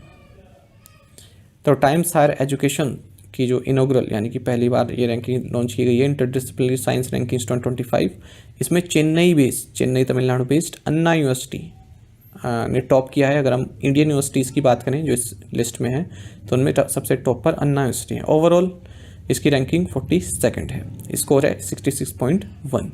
एकलौती इंडियन यूनिवर्सिटी है जो टॉप 50 यूनिवर्सिटीज़ में अपनी जगह बना पाई है। ओवरऑल अगर हम देखें तो Massachusetts institute of technology MIT USA ये फर्स्ट रैंकिंग पर है। इसके बाद फिर USA की स्टैनफोर्ड यूनिवर्सिटी है। तीसरे नंबर पर नेशनल यूनिवर्सिटी ऑफ सिंगापुर है। इस रैंकिंग में 749 यूनिवर्सिटीज़ को जगह दी गई है अक्रॉस 92 कंट्रीज़, और इसको टाइम्स हायर एजुकेशन ने स्मिथ साइंस फेलोज़ के साथ मिलकर लॉन्च किया इस रैंकिंग को। इंडिया और सऊदी अरब ये मोस्ट रिप्रेजेंटेड कंट्री है अगर हम टॉप 100 की बात करें केवल एशिया रीजन में, ठीक है। दोनों ही कंट्री से 6 यूनिवर्सिटीज़ हैं जो टॉप 100 में आई हैं, और सबसे ज़्यादा जो डोमिनेट किया है वो USA ने किया है। टॉप 100 में 16 यूनिवर्सिटीज़ हैं ओवरऑल, मतलब इंडिया और सऊदी अरब तो एशिया में टॉप पर हैं, और US से ओवरऑल 16 यूनिवर्सिटीज़ हैं टॉप 100 में। और अगर हम ओवरऑल बात करें भारत की ओर से तो 65 यूनिवर्सिटीज़ हैं भारत की जिन्होंने जगह बनाई है, और मोस्ट रिप्रेजेंटेड कंट्री है भारत अगर हम ओवरऑल देखते हैं तो। हालांकि कोई भी इंडियन इंस्टीट्यूट या फिर यूनिवर्सिटी टॉप 10 यूनिवर्सिटी में अपनी जगह नहीं बना पाई है। नेतुम्बो नंदी नदैत्वा किस देश की पहली महिला राष्ट्रपति चुनी गई? Netumbo Nandi Ndaitwah elected as the first female president of which country? Options आपके सामने हैं और सही आंसर ऑप्शन सी है, नामीबिया। तो नेतुम्बो नंदी नदैत्वा ये नामीबिया की फर्स्ट फीमेल प्रेसिडेंट इलेक्ट बनी है। हाल ही में इलेक्शन हुए नामीबिया में 57% वोट्स इन्होंने सिक्योर किए हैं। इनकी पार्टी का नाम है स्वैपो पार्टी। नामीबिया को 1990 में आज़ादी मिली थी, उसके बाद से ही जो स्वैपो पार्टी है यही शासन करती आ रही है नामीबिया में। ये नामीबिया की 5th प्रेसिडेंट होंगी और फिलहाल ये वाइस प्रेसिडेंट के तौर पर कार्यरत है नामीबिया में फरवरी 2024 से ही। नामीबिया के बारे में बेसिक जानकारी प्राप्त करें तो कैपिटल विंडोक है, करेंसी नामीबियन डॉलर है। For how many consecutive times has the MPC यानी कि monetary policy committee kept the repo rate unchanged at 6.5% as of December 6, 2024। 6 दिसंबर 2024 तक MPC मॉनेटरी पॉलिसी कमेटी ने लगातार कितनी बार रेपो दर को 6.5% पर अपरिवर्तित रखा है? ऑप्शंस आपके सामने हैं। सही आंसर ऑप्शन सी है 11 times. Reserve bank of India की मॉनेटरी पॉलिसी कमेटी ने 6 दिसंबर 2024 को ये निर्णय लिया है कि जो पॉलिसी रेपो रेट है उसको हम अनचेंज रखेंगे 6.50% पर, और ऐसा 11वीं बार लगातार है जब जो ये पॉलिसी रेपो रेट है इसको अनचेंज रखा गया है 6.50% पर।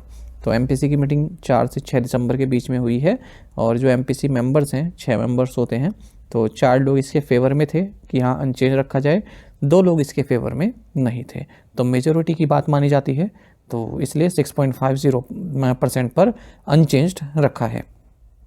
अच्छा, यहाँ पर आपको ये जानना चाहिए एग्जाम पॉइंट ऑफ व्यू से कि लास्ट टाइम जब रिजर्व बैंक ऑफ इंडिया की मॉनेटरी पॉलिसी कमेटी ने इस रेट को बढ़ाया था 6.5% किया था, ये बात है फरवरी 2023 की। तो इस तरह से भी क्वेश्चन पूछ लेते हैं कि लास्ट टाइम कब बढ़ाई गई थी। Standing deposit facility STF rate 6.25% ही रहेगा। Marginal standing facility MSF rate और बैंक रेट भी 6.75% ही रहने वाला है। ये सभी टर्म्स मैंने आपको बैंकिंग अवेयरनेस कोर्स में बताई हुई हैं। RBI की जो मॉनेटरी पॉलिसी कमेटी है इन्होंने डिसाइड किया है कि हम अपना जो स्टैंस है उसको न्यूट्रल रखेंगे। न्यूट्रल मतलब हम बढ़ा भी सकते हैं रेपो रेट को और घटा भी सकते हैं, और हमारा जो टारगेट है वो इन्फ्लेशन कंट्रोल करना है 4% पर और ग्रोथ को सपोर्ट करना है। RBI ने कैश रिजर्व रेशो CRR को 50 बेसिस पॉइंट से डाउन कर दिया है, स्लैश कर दिया है, और अब ये 4% पर आ गया है। इससे पहले 4.5% पर था। और CRR आपको बता दें, देखिए बैंक का जो टोटल डिपॉजिट होता है उसका कुछ हिस्सा, कुछ परसेंटेज RBI के पास उसको रखना पड़ता है लिक्विड कैश फॉर्म में। तो अब RBI ने इस रेट को डाउन कर दिया है, 4% कर दिया है। इसका मतलब अब RBI को जो कुछ हिस्सा है अपने डिपॉजिट का RBI के साथ वो थोड़ा कम रखना पड़ेगा। तो बैंक के पास थोड़ा और ज़्यादा पैसा होगा तो लिक्विडिटी बढ़ेगी मार्केट में। पॉलिसी पैनल ने, मॉनेटरी पॉलिसी कमेटी ने GDP ग्रोथ एस्टिमेट जो है फिस्कल 2025 के लिए उसको 6.6% कर दिया है, पहले 7.2% बताया हुआ था। साथ ही जो रिटेल इन्फ्लेशन फोरकास्ट है उसको 4.8% बता दिया है, पहले 4.5% बताया था। यानी कि ग्रोथ स्लो रहेगी, इन्फ्लेशन बढ़ेगी। कंज्यूमर प्राइस बेस्ड इन्फ्लेशन या रिटेल इन्फ्लेशन इन्होंने आपको जानना चाहिए कि 14 महीने के हाई पर पहुंच गया अक्टूबर 2024 में। हाल ही में डेटा आया था 6.21% ये रहा है, ठीक है, जबकि सितंबर में 5.5% था। इंडिया की जो GDP ग्रोथ है फिस्कल 25 के सेकेंड क्वार्टर में ये 5.4% ही रही है। पिछले 2 सालों में सबसे लोवेस्ट है ये। Who were sworn in as deputy chief ministers of Maharashtra. Maharashtra के उप मुख्यमंत्री के रूप में किसने शपथ ली? Right answer option A, Eknath Shinde and Ajit Pawar. Bharatiya Janata party के जो लेजिस्लेटिव पार्टी लीडर हैं देवेंद्र फडणवीस, ये महाराष्ट्र के 21st चीफ मिनिस्टर बने हैं और ये तीसरी बार है जब फडणवीस महाराष्ट्र के CM के रोल में दिखेंगे। इनसे पहले जो CM थे एकनाथ शिंदे और अजीत पवार, नेशनलिस्ट कांग्रेस पार्टी के प्रेसिडेंट अजीत पवार, ये दोनों ही डिप्टी चीफ मिनिस्टर बनाए गए हैं।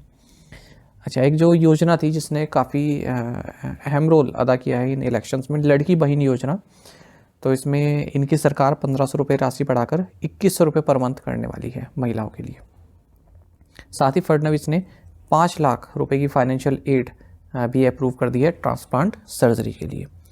महायुति आप सभी जानते हैं भारतीय जनता पार्टी और जो भी और भी पार्टी हैं, शिवसेना है, अजीत पवार की, एनसीपी, इन सबको महायुति बोलते हैं। तो इन्होंने महाराष्ट्र इलेक्शन में जो 288 सीट्स पर इलेक्शन हुए थे, यहाँ महायुति ने 230 सीट्स जीती हैं। सबसे ज़्यादा बीजेपी ने जीती 132, फिर शिवसेना 57, फिर एनसीपी ने 41।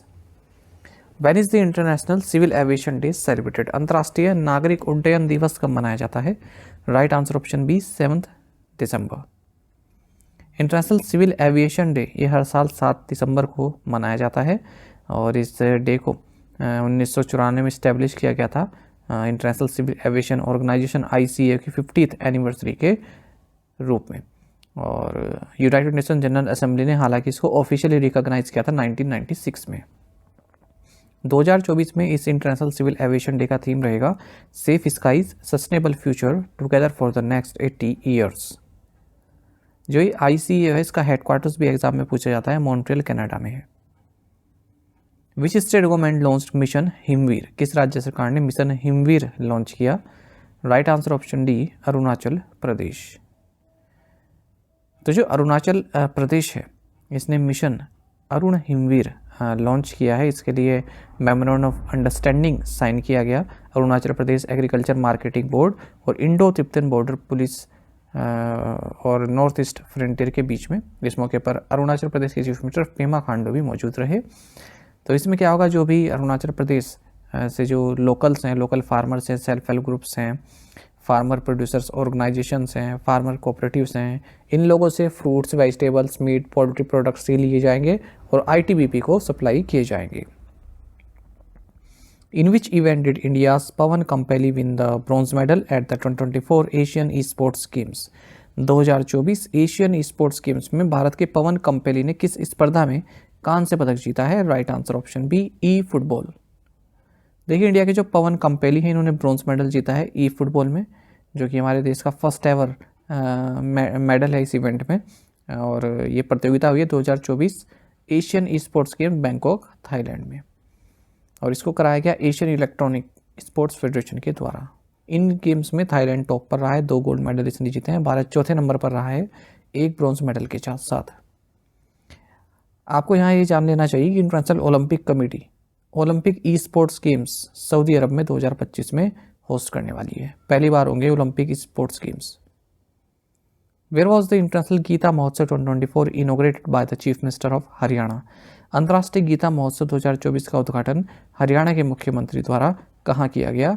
Right answer option D Kurukshetra. Haryana के चीफ मिनिस्टर नायब सिंह सैनी ने इंटरनेशनल गीता महोत्सव को इनोग्रेट किया है ब्रह्म सरोवर के तट पर कुरुक्षेत्र में। United Republic of Tanzania partner country है इस इंटरनेशनल गीता महोत्सव के लिए, और उड़ीसा पार्टनर स्टेट है। हरियाणा के गवर्नर बंडारू दत्तात्रेय हैं। India and which country signed MOU to establish joint commission for cooperation? Bharat और किस देश ने सहयोग के लिए संयुक्त आयोग स्थापित करने के लिए समझौता ज्ञापन पर हस्ताक्षर किए हैं? Right answer option B Kuwait. तो देखिए, external affairs minister ES Jaishankar और कुवैत के जो फॉरेन मिनिस्टर हैं अब्दुल्ला अली अल यहया, इन्होंने एक मेमोरेंडम ऑफ अंडरस्टैंडिंग साइन किया है, जिसके तहत एक joint commission for cooperation establish किया जाएगा फॉरेन मिनिस्टर्स लेवल पर। तो कई तरह के, जैसे ट्रेड से संबंधित, investment, education, technology, agriculture, security, culture, इन सभी से संबंधित जो भी आगे के काम है दोनों देशों को मिलकर जो करने हैं, उनके बारे में चर्चा की जाएगी फॉरेन मिनिस्टर्स लेवल पर। Telangana became which state to join the centre's mineral auction regime? Telangana केंद्र की खनिज नीलामी व्यवस्था में शामिल होने वाला कौन सा राज्य बन गया है? Right answer option C 14th। तो मिनिस्ट्री ऑफ माइंस ने हाल ही में तेलंगाना को भी अपने साथ ले लिया है मिनरल ऑक्शन रेजिम में। अब जो मिनरल्स है ना, जो उनकी माइंस होती हैं, उनकी ऑक्शन किए जाते हैं, ठीक है, तो उसमें तेलंगाना नहीं था शामिल, तो तेलंगाना को भी अपने साथ शामिल कर लिया है सेंट्रलाइज लेवल पर। और तेलंगाना इस तरह से 14th स्टेट बन गया है जो सेंट्रल का मिनरल ऑक्शन रेजिम है उसका हिस्सा बन गया है। तो 2 माइंस थी लाइम स्टॉक संबंधित, एक तो सुल्तानपुर में, एक सैदुलनामा में, तो ये ऑक्शन की गई और NCL इंडस्ट्रीज़ और डेक्कन सीमेंट के पास इनके राइट्स गए हैं। जैसे कोई आम का बाग है, ठीक है, तो एक तो ये होता है कि आपने अपनी मनमर्जी से किसी को दे दिया, एक ये होता है कि बिड लगाए, कई लोगों ने बिड लगाए और बिडिंग प्रोसेस चली और जिसने सबसे ज़्यादा पैसा दिया उस आम के बाग का, उसको हमने बाग दे दिया। तो इस तरह से ऑक्शन यहाँ पर हुआ है। एक महत्वपूर्ण फैक्ट आपको ये जान लेना चाहिए कि मध्य प्रदेश में हाईएस्ट नंबर ऑफ माइंस हैं पूरे देश में, उसके बाद फिर गुजरात, फिर आंध्र प्रदेश। ये एग्जाम में क्वेश्चन पूछा गया है कि किस राज्य में सबसे ज़्यादा माइंस हैं, तो Madhya Pradesh. Which is the first union territory in India to fully implement the 3 new criminal laws. 3 नए आपराधिक कानूनों को पूरी तरह से लागू करने वाला भारत का पहला केंद्र शासित प्रदेश कौन सा है? Right answer option B, Chandigarh. तो प्राइम मिनिस्टर नरेंद्र मोदी ने हाल ही में जो 3 नए क्रिमिनल लॉज हैं उनको जो सक्सेसफुल इम्प्लीमेंटेशन हुआ है, तो इस चीज़ को चंडीगढ़ में राष्ट्र को समर्पित किया है। और ये इस प्रोग्राम का थीम रहा secure society developed India from punishment to justice. तो चंडीगढ़ फर्स्ट यूनियन टेरिटरी हमारे देश में जिसने भारतीय न्याय संहिता, भारतीय नागरिक सुरक्षा संहिता और भारतीय सांख्यिकी अधिनियम को फुली इम्प्लीमेंट किया है। ये तीनों ही जो लॉज हैं ये 1 जुलाई 2024 को अस्तित्व में आए थे। ई वार्ता फैसिलिटी भी चंडीगढ़ में लॉन्च की गई है पुलिस, जुडिशरी, फोरेंसिक और प्रोसिक्यूशन एंड जेल के बीच में इंटरऑपरेबल क्रिमिनल जस्टिस सिस्टम के माध्यम से। साथ ही आपको बता दें बैंकिंग अवेयरनेस कोर्स हमारा करंट अफेयर्स फंडा ऐप पर अवेलेबल है और कंप्लीट बैंकिंग अवेयरनेस हमने आपको इसमें प्रोवाइड कराई है। साथ ही इंडियन इकोनॉमी के की कंसेप्ट्स भी इसमें प्रोवाइड किए गए हैं, इंश्योरेंस भी कवर किया गया है। कई सारे टॉपिक इसमें कवर किए गए हैं, कुछ आप सामने देख सकते हैं और कुछ आप पूरा इंडेक्स देख पाएंगे जब आप हमारी करंट अफेयर्स फंडा ऐप पर इस कोर्स के बारे में जानकारी प्राप्त करेंगे। तो 1 साल की वैलिडिटी के साथ ये कोर्स आपके लिए आता है और ऊपर आपको नंबर भी दिया गया है। कोई भी जानकारी हो आप पूछ सकते हैं बैंकिंग अवेयरनेस से संबंधित, इस कोर्स से संबंधित कोई भी जानकारी चाहते हैं 4488169188 इस नंबर पर। और न केवल बैंकिंग जो मेंस एग्ज़ाम होता है उसके लिए, बल्कि अगर आप इंटरव्यू के लिए भी जाते हैं पीओ एग्ज़ाम के, तो वहाँ पर भी बैंकिंग अवेयरनेस से संबंधित आपसे जो भी क्वेश्चन पूछे जाते हैं वो इस कोर्स के माध्यम से आप टैकल कर पाएंगे। तो लिंक आपको वीडियो के डिस्क्रिप्शन में मिल जाएगा, वहाँ से आप ऐप को इंस्टॉल कर सकते हैं और ये कोर्स बाय कर सकते हैं। यदि आप हमारे daily current affairs PDF, weekly PDF, monthly PDF और हर महीने के banking and economic awareness PDF चाहते हैं तो करंट अफेयर्स फंडा का 1 ईयर मेंबरशिप प्लान आप ज्वाइन कर सकते हैं, जिसका लिंक आपको वीडियो के डिस्क्रिप्शन में या फिर फर्स्ट कमेंट में मिल जाएगा। आपको बता दें इस 1 ईयर मेंबरशिप प्लान के तहत जितना भी हमारा पीडीएफ कंटेंट है ये हम आपको 1 साल तक के लिए प्रोवाइड कराते हैं, जिसे आप डाउनलोड कर सकते हैं, प्रिंट आउट भी निकलवा सकते हैं। इसके लिए चाहे तो आप करंट अफेयर्स फंडा ऐप को यूज़ कर सकते हैं या फिर अपने लैपटॉप या सिस्टम की मदद से वेब लॉगिन भी कर सकते हैं। कोई भी आपका एग्जाम हो, banking, SSC, railway, state, PCS, जहाँ पर भी जनरल अवेयरनेस या करंट अफेयर्स पूछे जाते हैं, सभी एग्जाम्स के लिए हमारा पीडीएफ कंटेंट काफ़ी यूज़फुल है। और कोई भी जानकारी चाहते हैं हमारे किसी भी कोर्स संबंधित, तो ये हमारा कस्टमर केयर नंबर है 8448169188, इस पर कॉल कर सकते हैं या फिर व्हाट्सएप करके भी जानकारी प्राप्त कर सकते हैं। साथ ही हमें करंट अफेयर्स फंडा को टेलीग्राम पर भी ज्वाइन कर लीजिए, करंट अफेयर्स फंडा नाम से हमारा टेलीग्राम चैनल है। Thank you guys.